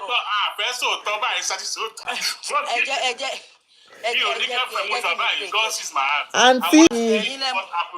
God ló sì fi àtìyàwó rí. Ẹ̀gbọ́n mi, welcome on board. Ẹ láìkì ìwò gbogbo nǹkan tẹ̀ ń sọ látàárọ̀ báyìí sí yìí báyìí. Ẹ kàn ṣàfẹ́jẹ́ ẹ fẹ́ justify why tọkùnrin. To be able to take all this. Topic lọ dá sí, but sincerely. Ibi tẹ́ ẹ gbà yẹn ni ẹ ti pọ̀ lórí topic ẹ ti bọ́ sórí mi. Ẹ jẹ́ àṣọ tòótọ́. But then again, sharing topic that was about promiscuity. Yes, on the part of the woman now. Being faithful. Try. The spirit is willing, the flesh is weak. One okay, go low half to buy you promote here. I need for to be. Okay, ma. Mo ti gbọ́ ma. Ṣé ẹ kí n sọ fún yín ẹni tó bá ní ojú kòkòrò tó lágbèrè lára ó lágbèrè lára. God bless you. Kò sí nǹkan tẹ́ ẹ lè ṣe sí. Whether ọkùnrin àbóbìnrin. Whether ọkùnrin bẹ́ẹ̀ Àbí tó bá lágbèrè lára ó lágbèrè lára ni. Ṣé jẹ́ rí ọ̀nkú tó pàǹtírìtì kéèsì ọ̀la lẹ́yìn ẹ jẹ́ kí n sọ fún yín mo bẹ́ẹ̀ ni ẹ dúpẹ́ ikú tó bá yẹ kó pààyàn tó bá ṣíyàn ní fìlà ọpẹ́ ló yẹ kó dá. Ọpẹ́ gidi. Ṣé Mr. Creative ṣe gbọ́ story yẹn at all? Ṣe gbọ́ story yẹn from the beginning? Bó tiẹ̀ lọ fúnra rẹ̀ yẹn ó dẹ̀ yọ̀ǹda ọmọ sílẹ̀ ó ṣòpò orí burúkú obìnrin àtẹnu ṣòpò kó wà láti ilé rí. Àwọn pẹ́rẹ́ àtẹ̀gbọ́n àti bàbá olórí ibú gbogbo wọn bó ṣe wà yẹn kò tí ẹ wà ní bọ̀dá yìí ò nídìí ẹjọ́ ó yẹ kó máa ṣọ́. Ó dùn wọ́n ni wọ́n ní wọ́n penetrate wọlé ní ṣe. Àǹtí àjọkẹ́ ṣe mọ̀ pé àwọn obìnrin kan wà tó yẹ pé tẹ́ bá bá wọn sùn sínsìn léèkè wá ìkara wọn tó padà. Mo lọ́rẹ̀ẹ́ bẹ́ẹ̀ o so nǹkan tí máa ń kọ̀ ó possible kò jẹ́ kó tọ̀. Ti lọ dóko ń ta ẹjọ́ jẹ́ ká sáyé bí Mr. Creative bí question yẹn ṣe pá ń béèrè lẹ́ẹ̀kan. Is it true, sir? Because somebody was. It's not true. It's not true that when you now our brain look by you let me saw that I want to report topic that don't treat Emma attacking you now. No, man, you don't saw. Ṣé wọ́n ti rí pé ìyàwó òun tó ti fọ́ for 10 years. Ó nígbà tó ń fẹ́ wọlé, òun kò wọlé ṣú. Àwọn obìnrin mi wà tẹ́ pé wọ́n máa ń wet. That when you once Tope ti fẹ́ wà in that mood, and I want my wealth that when you go in straight. It doesn't mean pé wọ́n lose or ara wọn lose. Ìbí wà tẹ́ pé ó ń dókó léra ibẹ̀ sì máa jí tó bá gbé nǹkan wọnú ẹ̀. It doesn't mean pé kò ń dókó. So ó depend lórí wọ́n di àwọn obìnrin wà tẹ́ pé wọ́n circumcise wọn. Wọ́n mú wà tẹ́ pé wọ́n circumcise tẹ́ pé kí wọ́n tó wet kí wọ́n tó respond. Si gbogbo ding-dong-ding they don't tell you, money, to respond. So they don't wait easily. But so, sir, I want something. Sorry. This particular one, they've been married for 10 years. And he found that he saw something different from his wife that night. Mindset. Okay. It's a mindset. Thank you. That's what I want to know. Tí o bá ká obìnrin yẹn, àìmọye obìnrin tí wọ́n jẹ jígo ló ń ta. Tọ́mọ adúlé wọn tún fọ́ọ̀kan wọn jẹ. Ọkọ so tight, so sweet. Hey, ṣàkàtàkà. So tight, so sweet. I'm telling you. Ẹgbẹ́ ìdákẹ́ ìbáyìí. Mr. Creative, you come so tight. So tight, so sweet. No, but he's right though. Some people naturally have loose walls. So it doesn't mean pé wọ́n ṣàgbèrè. That's why they even have the surgery. Some say they are labia. Big or more is loose is flabby. That's what the surgery. I want to finish surgery and talk about new mind. No man share reconstructive. Wọ́n á tún òbò wọn dá. Ó mà ṣe o. Ọba obìnrin kan báyìí. Yes. I mean, bring out a child and go back tight. I don't think any penis can make any woman lose. I'm sorry. So, Mr. Creative, because you are a man here, I really want you to help us dive into this matter that we talked about. Do you think that lady really loved that man from the onset, or it's just unfortunate that he got himself into that? only love well in the beginning. All of my sometimes I do ask this question: how do you know who truly loves you? That question, everybody can answer it because love is deceptive. But me what o ma ni love based on bó ṣe ń care fún ẹ, bó ṣe ń ra nǹkan fún ẹ, bó ṣe ń Ẹjọ́ ẹ káalẹ́ gbogbo ilé ni mo kí o. Ẹ káalẹ́ ọmọbìnrin. Àǹtí Àjọkẹ́ ọmọ Èkó pàtàkì. Ọmọ Èkó kan báyìí gbé fún sísítà mi kan ti wà ń bí látẹ̀kọ́ wọn tí ì sọ̀rọ̀ o. Wọ́n á máa lu ọ̀wọ́n àti tátì ní àjọ máa lù wọ́n pọ̀. Ah, Níbọ̀dà dádì yìí ti lọ fọba èrè sọ̀lọ̀ jẹ́. Àjọ máa fọ yín lórí ni. mo fẹ́ ní kí n ju ọ̀la kí n tiẹ̀ kọ́kọ́ béèrè ẹni sùkú ṣé ló lọ fi jẹ́ ni. Tátì mi ṣọwọ́ tátì mi nìyẹn. Àyìndé ló ṣe Àyìndé mọ̀mọ̀ kó bá mi wọ́n ló lè ló tún lọ fi jọba. Ọlọ́run ọmọ ìkáyìndé kó bá mi o ẹ lórí ọ̀rọ̀ ẹ̀ wà lọ́yọ̀. Ọmọ Ìjẹ̀bú náà ni tátì mi ọmọ Ìjẹ̀bú ni wọ́n wá dé kóoru ni o. Ó ga o ẹ má bínú a máa treat yẹn lọ́la a máa lọ wá reason tí dáàtì mi fi ṣe ẹ pé dáàtì mi ò kì í ṣe bẹ́ẹ̀ ṣe pọ́n ní reason tó bá pọ́ bò ní sì máa mọ̀ bọ́ dáàtì mi kí ló tọ́ tún lọ fọkàn ọjọ́ bá. Okay, ṣe gan. Go on. Yeah, okay. So now, in the beginning, Àǹtí olórí ṣàkàbọ̀ máa. Love yẹn ó lè jẹ́ new or real. Ẹ kálẹ́ mà. Issue lè ṣe láàrin wọn tó máa jẹ́ kí love ẹ bẹ̀rẹ̀ sí máa ní issue kó máa ní kọ́má. And bóyá ìgbà míì wà bí in the process, àwọn kan tọkùnrin yẹn lè ṣe tẹ́lẹ̀ lè ṣe mọ́. Maybe in terms of responsibility and performance. And if the woman is not the one that is contented, tó bá rán ẹ̀sìn ẹ̀ bó ṣe ń gbé débẹ̀, tọkọ ò gbé débẹ̀. Gbé débẹ̀ ẹ wá jẹ́ ẹ wo Mr. Creative ẹ dúró náà ẹ ṣe wá ń sọ̀rọ̀ bí ọkọ mi lálẹ́ yìí àbọ̀ ọkọ mi lọ change ohun ni ọ dẹ̀ ń gbé débẹ̀. Ẹ jẹ́ kó create fún wa lálẹ́ yìí go on sir. So now, okay, you see, there are some. Ẹ go on, Mr. Creative. Ọlọ́run ní kakíní lábẹ́ yín ẹ go on, sir. Now, compatibility. Now, if your ex was in jail, ó lè kú. Ẹ pé. Táwọn lè tún ayé Sunday. Sọ́yìn bàbá mi. So ó lè mọ bó ṣe ń jẹun. Okay, ẹ jẹ́ kí n wà civil sí, let me be civil. Ó lè mọ bó ṣe ń jẹ dundin. Okay, ó lè mọ bó ṣe máa wọnú Jerusalem.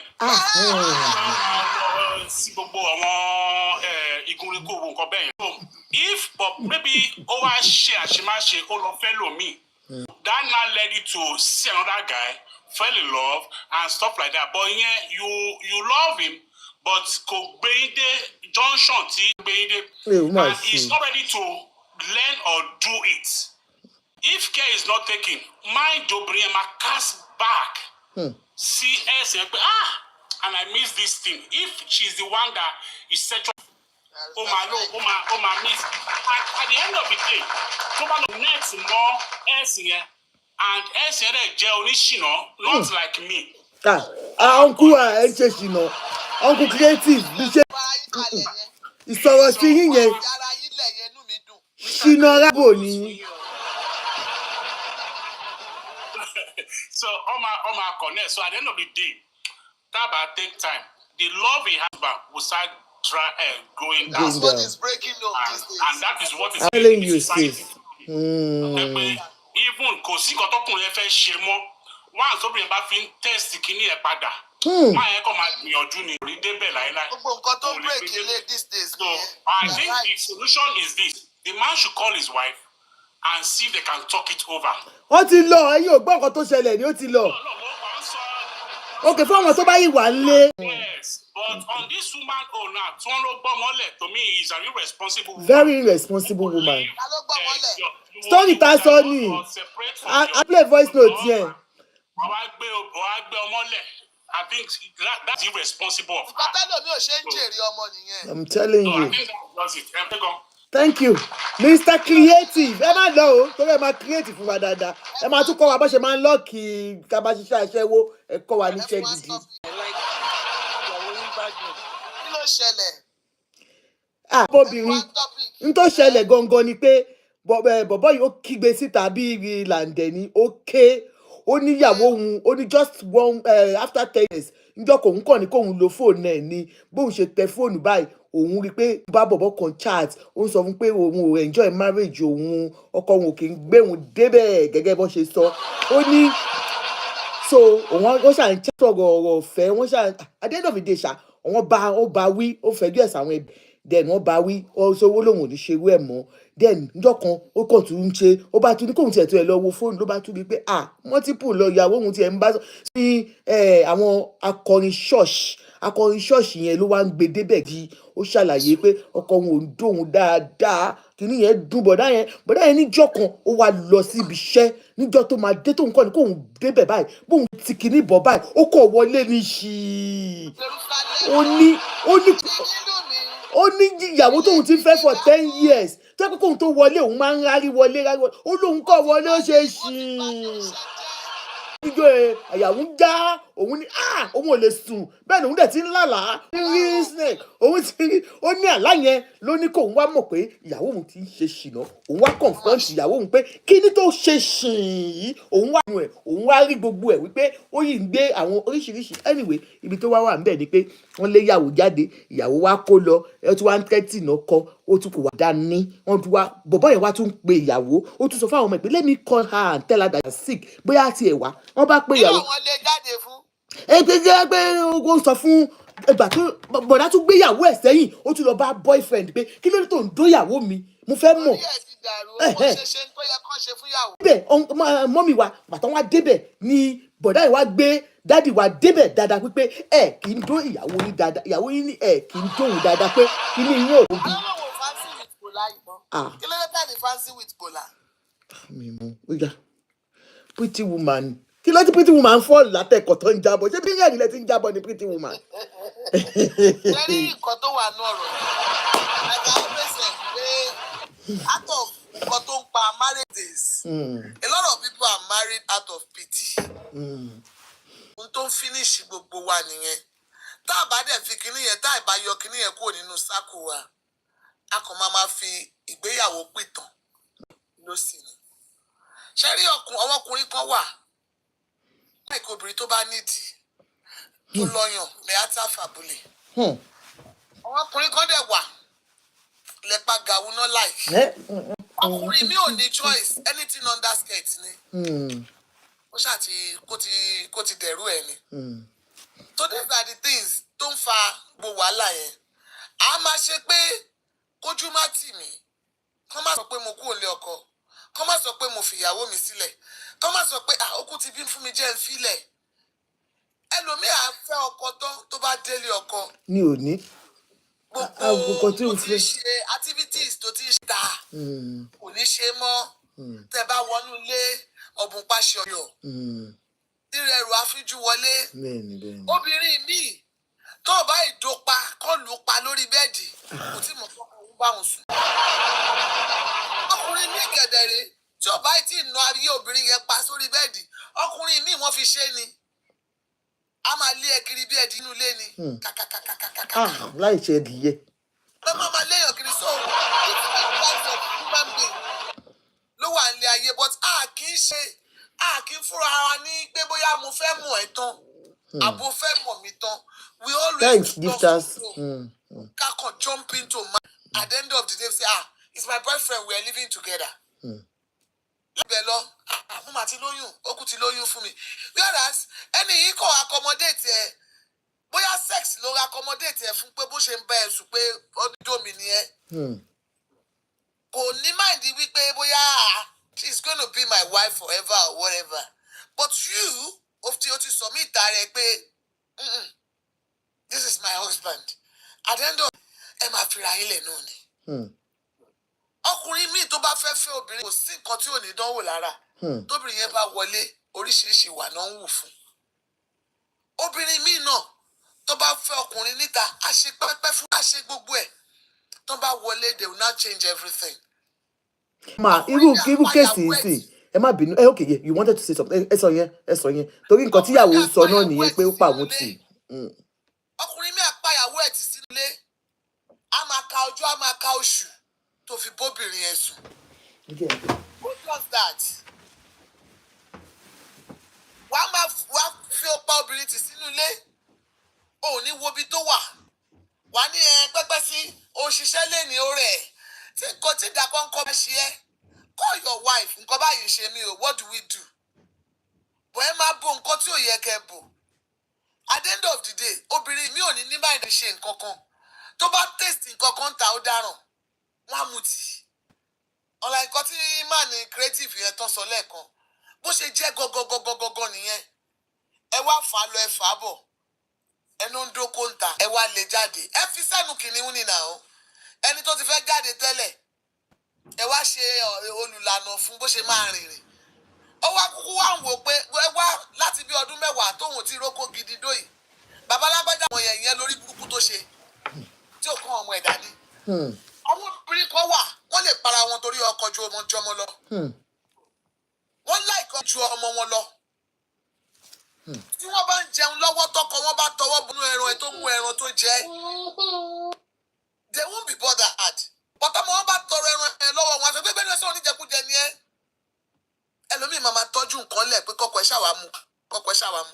Ẹ sọra yín di nǹkan sórí ọ̀rọ̀ ọkùnrin. Ọkùnrin tẹ̀dẹ̀ ń sọ nǹkan ayín dìlé lórí wọn náà òbí tẹ wà. Wọ́n ń ṣe 2, wọ́n ṣe 3, wọ́n ṣe 4 níta. Wọ́n ń gbé wọn débẹ̀. So oríṣiríṣi ni. Findings were very well. But ẹ má bínú ma, like I said, irú eléyìí sí after 10 years. Ọkọ ẹ believe pé libido ẹ ò high tó yẹn. Pé why is she now coming out with that kind of libido? Kí lẹ kò lè fà. Ó ṣe máa wò pé libido ò high tó yẹn nímọ̀ ìyàwó tó gbé sínú ilé. Bóyá èmi feel pé bóyá ìyàwó yẹn pretend fún for a long time. Àdí pé ó dẹ̀ lè ti máa ṣe for a long time. Kọ́kọ́ iṣẹ́ ẹ̀ka àbẹ́ ẹ̀ feel bẹ́ẹ̀. Like I said earlier, ó possible kó jẹ́ wípé nígbà tó máa fẹ́ bọ̀bọ̀, ó fẹ́ bọ̀bọ̀ out of pé ẹ̀rí bí kan gbà. Pé kí n rí lẹ́kọ̀ọ́ jókòó sí kán rémi náà kà níyàwó. Kó má sí love ń bẹ gangan. Kó sí love ń bẹ. Because mi rí nǹkan tó wà nù pé o love ọkọ ẹ ò ń ṣèrà níta. But àwọn ọkùnrin àfọwọ́fà wọn ti pọ̀ jù. Ẹ dump obìnrin bí ìgbà tẹ drop trash sínú ilé. Kíyàwó ẹ tiẹ̀ múra kó tẹ sọ pé my dear lọ múra jẹ́ àṣeré jáde. So many, God bless you. So many ọkùnrin ò ń gbéyàwó wọn jáde. So many of them. Kó lé kiri kọ́, kó já Romondi. Àjà. No! A máa ro gbogbo ẹgbẹ́ no. Mo bàbá lágbájá máa tó dé pẹ̀lú wàhálẹ̀ nìyẹn. Mo máa lé mi kiri inú ilé ìsìn ni. Bàtà bá bára wa sùn nìkan ní gbogbo nǹkan. Bẹ́ẹ̀ni, kákọ̀ spáǹkì ara wa, ká spáǹkì ara wa. Ó wà nínú kitchen tó ń dáná lọ́wọ́. Kọ́kọ́ ẹ lọ gbáǹdì tibẹ̀. Kó jẹ́ran jẹmọ lọ́wọ́ níbi tó ti ń sè oúnjẹ. Bẹ́ẹ̀ni. She's right, though. She's right. Sex starts before you even touch me. Exactly. Obìnrin yẹn kan tó bá jókòó tó bá ń ro gbogbo nǹkan tó ń ṣe fún òun gbé débẹ̀ ni. Ọ̀tún ọkùnrin wa wọn ò mọ̀jú pé àwọn lọ́wọ́ gbọ́n jù.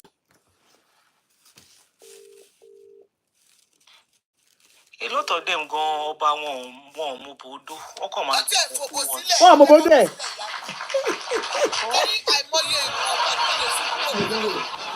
Tínú obìnrin máa fi dùn. Kò dín dandan ọgbà tó bá yọ okó síta. Obìnrin yẹn gan máa wò ó pé tó bá rí bó ṣe ṣe fún mi lénìí. Àpòbọ̀ ìkan drive me crazy nìyẹn. Whereas bàbá yóò ní ẹ̀ràn lọ títí nípa òbò. But ó ní àwọn nǹkan kan tó fi ń package ara ẹ̀ nulẹ̀. Tí wọ́n gan òní rántí béèrè ẹ̀pọ̀n lọ́wọ́ ẹ̀. But àwọn believe wípé báwọn ṣe wà yẹn wọ́n ti fẹ́yàwó kó wà nulẹ̀ bíi toilet paper kó wà nulẹ̀ bíi dustbin. Wọ́n á máa gbójú tó bá ń wọlé bọ̀ ń gbà mí bá wọn á gbójú sókè bí nǹkan mi bẹ́ẹ̀ tí tẹ́ńtọ́ ṣépè ṣọ̀pọ̀nà fún. Yàrá sí ẹ̀sọ́ nǹkan tó ń ṣe yín fún ìyàwó yín kí ìyàwó yín lè mọ òògùn tó máa lò fún yín. You know, a lot of things ló ń ṣẹlẹ̀ àfọwọ́fà wa pọ̀ jù òyìnbó nìyẹn tóyìnbó bá marry lóṣù kan nísìnyí tó bá rí pé wàhálà ẹni kò tẹ́wọ̀n nù á divorce straight ó máa divorce straight ni ẹgbóbìnrin sínú ilé ẹ kàn dá sílẹ̀ ẹnu ilé ọkùnrin mi tó bá romance ẹ lórí bẹ́ẹ̀dì gan ìwọ gan wàá dá mi yàyàyàyàyàyà kókó kó bá máa débẹ̀ gan onímọ̀ gbà tó débẹ̀ ó ṣe dáadáa kò ṣe dáadáa gan ìwọ gan onímọ̀. àwọn ọkùnrin míì gan foreplay tó máa ṣe gan nìkan kan ti tó obìnrin. exactly bọ̀tẹ́kọ̀ gbóbìnrin sílẹ̀ ẹnu ilé ẹnu ẹ pátì ó wá 10 years ó fi ìyàwó fẹ́yàwó fún 10 years ó mọ nǹkan tó fẹ́ òyìn ẹlẹ́ni wá rí owó tún wá mú wá tún náà lè bọ́ta ogún kí lè bọ́ta tó ti lè bọ́ta yẹn opportunity ni and it come but once aya take chances aya bọ́ síta aya obìnrin lọ máa ṣẹ́wó onípótúgù ẹ̀fọ́ dáadé ò bá fọ́ṣù gbogbo bí òṣà máa ṣẹ́wó ọkùnrin bá mi dán trash wo tó bá náà lé mi bọ́ta ó ṣe rẹ̀ pa. Parọ́ ọba the male friend that mo notice for months àti lọ sílé lọ báyàwó ẹ̀ sùn wàhálà ọjọ́ kan mo wá sọ fún mo ní come why did you even marry because to go home is a problem ó dẹ̀ sọ kọ́kọ́ fún mi gbà yẹn mọ̀ pé nǹkan tó bá sọ is right some people marry out of pity ó dẹ̀ sọ fún mi pé òun ti fẹ́ girl yìí láti secondary school number 1 wọ́n wá fẹ́ ra di university parents wọn mọ ara wọn ó ní báwo lòun ṣe fẹ́ fi ilẹ̀ ó lóun ṣe ẹ̀tọ́ ẹ̀ but àti máa lọ́lé wọn ò dẹ̀ jìyà ṣúlì o ọba they live in Nigeria but they go to some are onide by they are in Paris they are in kinikan but they bá rí attention tó ń fún girlfriend I just asking that why did you marry I don't understand this ọkọ fi obìnrin lẹ̀ sílé òun fún lówó but that kind of woman in sin tóun náà bá ní side boyfriend ṣé àwọn á máa blame ẹni ọjọ́ kan mo ní go home mo ní go and spend time with your wife leave the club go home. A lot of things la fọwọ́ fà fún agidi ọlọ́run àfọwọ́fà many things marriage kò yẹ ó yẹ kọ́ ní counseling náà tó máa cancel wọn ní nàìjíríà yìí before you go for any marriage or anything kọ́ ní ẹni tó máa cancel wọn pé la ṣe ṣe láyé báyìí la ṣe ṣe láyé tó a mọ̀ páwa kan a ti ṣe mistake sẹ́yìn ọ̀tún bá dẹ̀ ti múra ẹ padà tó jókòó tó mọ nǹkan tó should know the best ọkùnrin mi akọ gbóbìnrin sílẹ̀ nulẹ̀ ò ní wo bí wà wá sọ wọ́n di toilet roll ọwọ́ obìnrin yẹn wá rí ọkùnrin míì fún after 10 years tó ti sọ di dump sínú ilé ó wá rí bí. ẹ bá wa tààpù kí ló dé tó bóyá wọ́n ní call ni bóyá wọ́n ní call somebody else can speak hello ẹ bá wa tààpù Princess Tike. Another thing, let me call film that we need to preach or promote is that people should check their sexual compatibility. That's it. Because it's not something you can tell people you are going through, but something you are actually going through in marriage. I know that there are a lot of marriage through where probably the man has a high sex libido and the woman is this type that cajole and probably initiator to sexual intercourse, and she is the type that she is not going to ask you for it until you ask. So if the man is to him being pampered into sex and he can have sex like 4 or 5 times in a week, and the woman is like the one that will have once in a week. So about sort a gap when you got to marry, they're going to problem in the marriage. So I think we should also look into that and see how we can close that gap. But even if I thought the Bible are compatible with any other aspects, say about the resolve is that you look for how you can make sacrifice. Either the man reduce his own sexual libido, or the woman come up. Is it possible to reduce one's libido? Yeah. The man how? Okay. Now, like me, I have a very, very high one. Ó ti hàn lára yín. Ó hàn.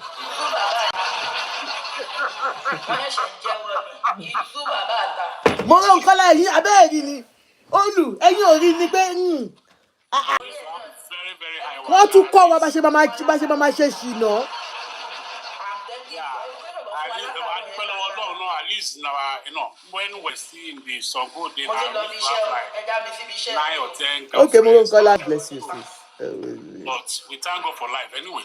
So once your partner is not, okay, they love you. Even pounding her almost every time, you will have to it will look more like a embodying. So just do more romance and gifs and talk than pounding all the time. So before you know, that hurt will reduce, but it will not stop. But it will just reduce because you just feel like, okay, okay, take a koya ko mokomi. Motive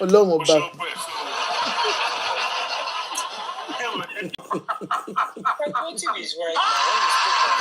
When you speak sexual abilities, there are some women that even if you are tired as only from local to they'll be fine. I feel like we don't have this honest conversation as couples. That's true. And maybe because they don't see it as, they only see it as a way of having children, or just having children. But women like sex, men like sex. But like Mr. Creative said, level T, everybody likes sex, And again, for some too, I think most men forget that easier for one lati was turned on. I do tell my husband this, honestly. Yes. But a lot of women, which is why when you do something mentally, to budget was stressed, but no more. Help financially, kí ọ̀nà máa ṣiṣẹ́ 12 hours kí n tún dé èmi ni máa tọ́jú ilé.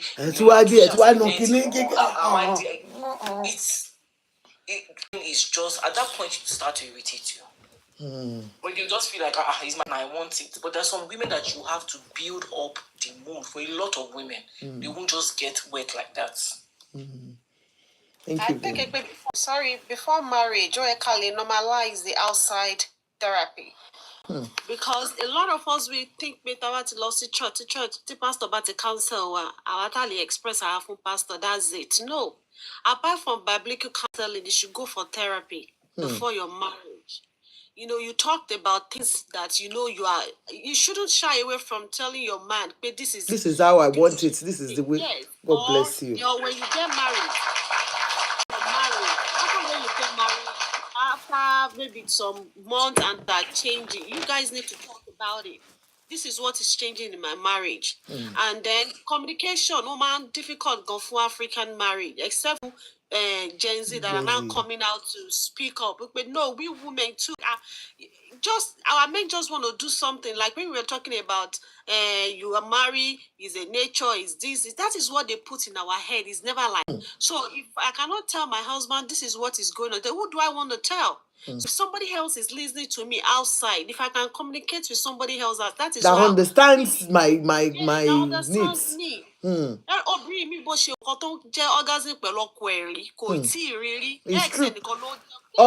you are right. And sometimes we women, we need to understand that men too, mentally, they are, even though they don't speak up. If you want to do your things with your man and you don't communicate, this man just go back from work, you think your things is high, you clean, and you cannot even communicate with your husband to tell you what happened at work today, the stress that went through. We not even have any emotions. I think that if two people can sit down and communicate and say, okay, this is what I've been through, this is this, things will work out. Wale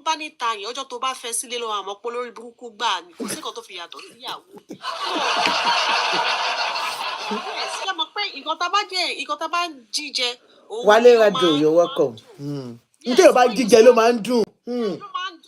So ibi tó dẹ̀ tí ń jíjẹ mọ sọ́ọ̀sì nǹkan tó ń jíjẹ. So ló ṣe máa sọ pé ìgbà bòmí àti ẹ má jẹun parọ́ tán yìí hospital láti ń ṣiṣẹ́ tẹ́lómi tó bá fine bye. Okay, ẹ jẹ́ n sọ mo fẹ́ sọ̀rọ̀. No, go ahead, please. You know I love you. Yeah. Maybe a 50-something-year-old man came in for circumcision. So circumcised, I wanted to prep this patient. So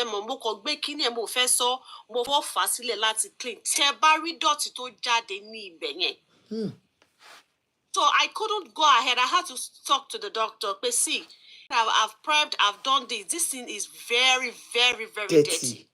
So only but the doctor walking. we wanted to have communication kalo wo be mind to were infected gan ka te to sọ pé anything because lè call te pẹ̀lú gbogbo nǹkan tó ń jáde ńbẹ̀ àti doctor máa tẹ gbogbo kíní èyí tó ń jáde lójú ara man yẹn ó worse gan. Jesus And Christ. this is a man, a Nigerian man tó dẹ̀ níyàwó méjì. Wow. Ṣé kí ló lè fà á? Mọ̀ pé ẹni tó circumcise yẹ kó máa fa kíní ẹ̀ lọlẹ̀ kó ba lè But máa ṣé ó possible a Nigerian man come as circumcise? Yes. Ah. Ọmọ Hausa, yes. Okay, Mola ni. Mola was circumcised then. Yes, was circumcised. Wow. Bá dẹ̀ robìnrin míì náà tó bá wá fún bóyá wá fún cysto or anything that dẹ́pọ̀ máa bóyá GYN or urology kò ṣe pé urology case but ó lè jẹ́ pé cysto tó ní kidney stone mọ̀ tá kọ́ lè gbé ẹsẹ̀ wọn sókè tẹ́ bá ṣí ibẹ̀ yẹn Tẹ́ bá ṣí abẹ́ obìnrin míì obìnrin tó ń fà inú ẹ̀ kájé kú kalẹ̀. Ó ní mo fi mọ̀ pé àgbàlá mi pé abẹ́ dànù o. Ọmọ mi kéré o, ọmọ mi ò ju ọmọ 30 lọ, ó ti abẹ́ ti bàjẹ́. Ó ṣe pé ó ṣèṣe kú ṣe o. Bí flesh ṣe. Okay. Bó ṣe rí nìyẹn. So ìwọ tó lọ́ta be very careful. Is a nature. Nature gan ló ń pa àwọn ẹlòmíràn tó fi ń kó àrùn wálé. Rántí wípé òbí tó wà ní nature tiẹ̀ náà ní wípé kóun náà gbádùn nǹkan o. So before we go out and say kọ́kọ́ heal nínú ilé ẹ̀nà kọ́kọ́ treat ilé ẹ̀nà dáadáa nǹkan tó fẹ́ lọ jẹ́ níta yóò wà nínú ilé báwo tó fẹ́ gbà yẹn ó wà nílé tó lè kọ́ ẹni tó fẹ́ so we should just be considerate. Irú obìnrin yìí kí lẹ rò pé ó lè fa nǹkan tó fi ń ṣe gbogbo nǹkan tó ń ṣe fọ́kùnrin yìí like you said. I don't think. Nǹkan tí a sọ pé ó fall out of ẹṣẹ tí rí falling out of love sometimes ó normal. But to renew that kini ló máa ìgbà mi bá ẹ̀yin méjèèjì kọ́ lè wà too each other okay I am too occupied with this especially tóbìnrin bá ti bímọ. Ìròmí tó bá ti bí wọn kí ni á kọ́ ọ̀run sí la ó lè jẹ́ pé ìgbà tó rùn sí lára gan lọ́kọ ẹ̀ gan ò tiẹ̀ gbádùn gbogbo kí òun gan ti wà stress out pé kí a lè ṣe. But at the end of the day àwọn obìnrin yẹn tó bá padà rẹni tó communicate pẹ̀lú àbọ́kùnrin ó máa ṣẹlẹ̀ but nǹkan tí mo fi lédi yẹn ṣe wípé ìgbà ó tún da ká léèyàn gidi around wa ìwọ tó fẹ́ obìnrin tó fẹ́ fẹ́ obìnrin àwọn wo ló surround rẹ nìyẹn so láti ń fall out àbọ́kùnrin fún ilé ètò I think the lady fell out of love. Èmi ò lè sọ pé bóyá kò love. Mr. Creative, thank you so much for coming. Ẹ bá wa kí Mr. Creative wọ́n ti lọ. Thank you so much. We appreciate your contribution. A clap for you. She fell in love, but falling out of love does not mean pé kó tún wá fún àwọn ọmọ yẹn sílẹ̀. No, she's not responsible. Ìyẹn ò ṣobìnrin. Ó ń ṣobìnrin rárá. Ẹ̀dẹ̀ wáyé àtijọ́ tó sí bá ṣe fẹ́ sọ Bible àbí Quran tó. Let's talk about our culture. That's our culture. No, normally tell ọmọ wa kọ̀sẹ̀ jáyé ẹlòmíì. Wọ́n lọ ọmọ lágbájá bá ọ̀la ìlélẹ̀ fẹ́ ló ti lè fẹ́ yàwó. Gọ́bà ó dẹ̀ ṣiṣọ́ dẹ̀ ń wọ́ọ̀kì fún wọn. But in sin jàgùdà ní gbogbo akọ̀fẹ́ jẹ́ ń bẹ̀ ní ká tó sọ pa fẹ́. So tó yàn ṣe take a lot of us ṣe mistake in my but because of kò ṣe bẹ́ẹ̀ mọ́ ẹ jẹ́ ká lọ fún counseling or therapy before we get married. We want to know where this woman is coming from. It sounds like you are beautiful, this man is handsome. Ọkùnrin mi lè má yọ ọkùn kó ugly. Jẹ́ pé is the most responsible man ever. Ó lè má lówó lọ́wọ́ for now. Ó lè má wà responsible. So those are the things we need to get. Thank you. Culture ni. Thank you very much, sis. Thank you. Mr. Wale. Hello, my Kaleo. Audible now. Very, very audible, sir. Okay. It's my first time on this show, and okay, everybody. You're welcome, sir. I feel like the world. And I'm so much in love with the topic tonight.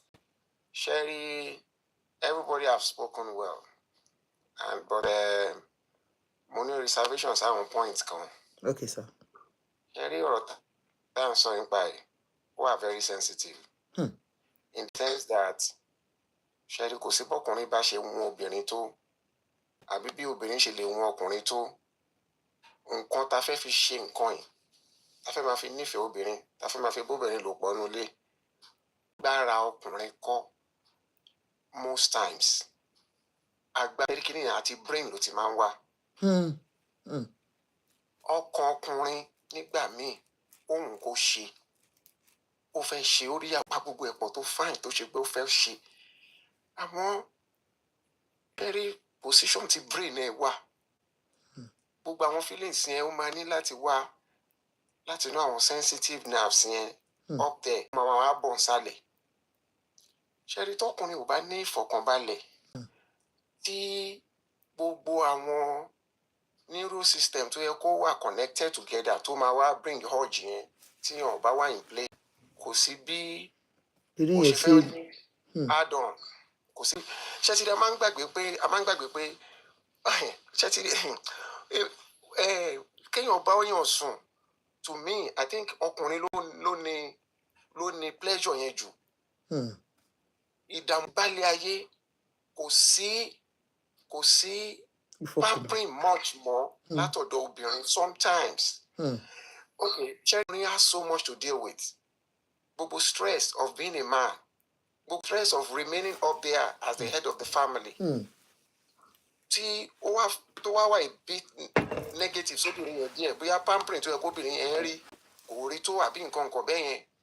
Tí obìnrin yẹn wá jẹ́ tó ní understanding débi tó yẹ pé you know what, he must be going through so much. Tí obìnrin yẹn wá sáré gbé sójú bẹ́ẹ̀ náà tó náà fi ń wà tó fi ń nágì nínú ilé tó ń ṣe gbogbo ẹ̀. Ó fọkùnrin dé ìfọkànbalẹ̀ benefit of the doubt dé level kan láti lè kàn tí ẹ carry along débi kan.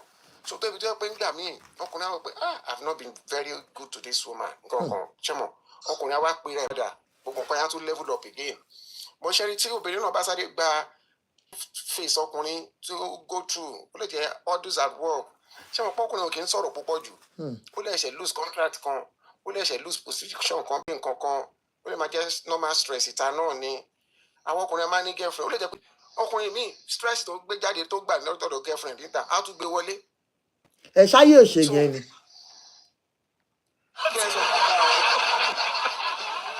I'm not mi ò sọ pé ó dà. Mọ̀ you are just telling us that so many things tó máa ń fà. God bless you. So many facts. Ṣé ti ní kíní? Ó kẹ́ ṣe fẹ́ gbọ́ mà. Ìgbà míì ọkùnrin ti jáde lọ. Ó ti ń bọ̀ láti ìta fantasizing the fact that she is coming home to make love to the wife. Láti ìta ó ti ń wo ìyàwó ẹ̀ tí wọ́n bóyá ojú kọ̀ bá sọ̀rọ̀ níbi tó wà ń ta. Ní believe pé nígbà tó bá máa délé position tó wá ilé. Ọkùnrin gbogbo àdàrú wá ni. Látọ̀ sọ yẹn ó máa da gbogbo nǹkan yẹn rú. Ṣé ti rí women they are like dogs. Bí ajá ni wá. Thing is there a fẹ́ ṣe bọ́ kí ló fẹ́ gbé wa dé situation yẹn. Obìnrin máa ń feel pé automatically ọkùnrin gbọ́dọ̀ lè kàn ṣe gbókè àmọ́ ti rí ẹ̀ bóyá let me go there. Gẹ́gẹ́ bí sábà mi kan ṣe sọ lẹ́ẹ̀kan pé it doesn't have to be sex alone pé kò tiẹ̀ kọ́kọ́ bá ṣeré kọ́kọ́ bá ṣe kíní kan náà. Ọkùnrin náà need that mental balance, that mental stability láti lè put all these stuff together to come to the actual act. Kò kí n ṣe ọkùnrin tẹ́ bá ìyàwó ò ṣe ọkùnrin gbà míì ọkùnrin tẹ́ kó tó bá dé ta rough rider ni gbogbo nǹkan ló máa ṣe ó máa tún sanwó ó máa tún bẹ̀bẹ̀ ó máa tún dọ̀bálẹ̀ láti ní gbò míì fọmọ tó ṣẹ̀ṣẹ̀ rí. So why not nílé? Kò mí pé ìyàwó lé ò dáa kò mí pé ìyàwó lé ò dùn mọ́ something bó ṣe ti kọ́kọ́ dé lórí ẹ̀ pé ọkùnrin ti fẹ́ dé lónìí owó kíní kan. Owó ló gbé wá síwájú wọn. Get iṣẹ́ pọ̀ gan lára obìnrin ẹwà àwọn ìyá wa tá bá wà ní kékeré bóyá àfẹ́ jẹun obìnrin máa mọ bó ṣe máa lé ọmọ ẹ̀ into eating lílóògùn ó yá mú àgbo ẹ̀ ó yá ṣe kíní kan. Bẹ́ẹ̀ ló ṣe yẹ kí ìyàwó náà máa ti upgrade ara wọn sí ọkọ. Akọ ní bold face ni yàtọ̀ sọ́mọ kékeré àwọn ọkùnrin. Ẹ parọ́. You need a mother life wife. I need mother life wife tó máa ti understand pé nǹkan tó ń ṣe yẹn nǹkan báyìí ló máa dàbí mo bí ṣe máa mú nǹkan mi tó máa ṣe mọ̀. Ẹlòmíì tó. Ẹ bẹ̀rẹ̀ question kan lọ́wọ́ yín sir, Mr. Wale. Yeah, mo jí o. Ẹ jọ sir, okay. Bẹ́ẹ̀ ọkùnrin go through stress gan yẹn. No, ọkùnrin náà ní tọ̀dọ̀ wọn, but ọ̀la fẹ́ sọ́ọ̀sìn. Now, in my own case, my ex-marriage, I was there before I left. So I needed a closure. So I said, what was the problem? Because I needed to know. Because I was leaving. Then he said, you will never be the problem. Only the problem is that I don't know how to love anybody. He said, I see all your struggle. I see all the pain. I see how you wanted this thing to work. But it's just me. And then when you looked at his background, I couldn't blame him much because I knew that the background he came from was a wounded background. He needed healing. So what, and now, equation. Kò ń ṣe gbogbo ọkùnrin ló ní problem kò ń wá stress. So my question now is that ṣé stress kan tẹ́mi gan fún ṣé ó pọ̀ ni kíní yẹn ṣe affect ẹ̀ ni àbí in what way la fi obìnrin fi lè identify ìpòkè problem lélẹ̀ àbí stress tó ń go through òun ló fọ ẹjọ́ báwo la ṣe lè identify ẹ̀. Thank you for Okay. asking. Okay. Mo láìpẹ́ ìbéèrè wọn. Sherry, mo fẹ́ ká rántí pé it takes two to tango. Such a man, you now who easy láti identify where the problem comes from because you now just need to put back the book. When you guys were dating, nígbà tẹ́ ń court, in your times of courtship, how was he? In your first week, first month, first year of courtship, how was he? You feel he was at his best, which I think if he wasn't at his best, he must have been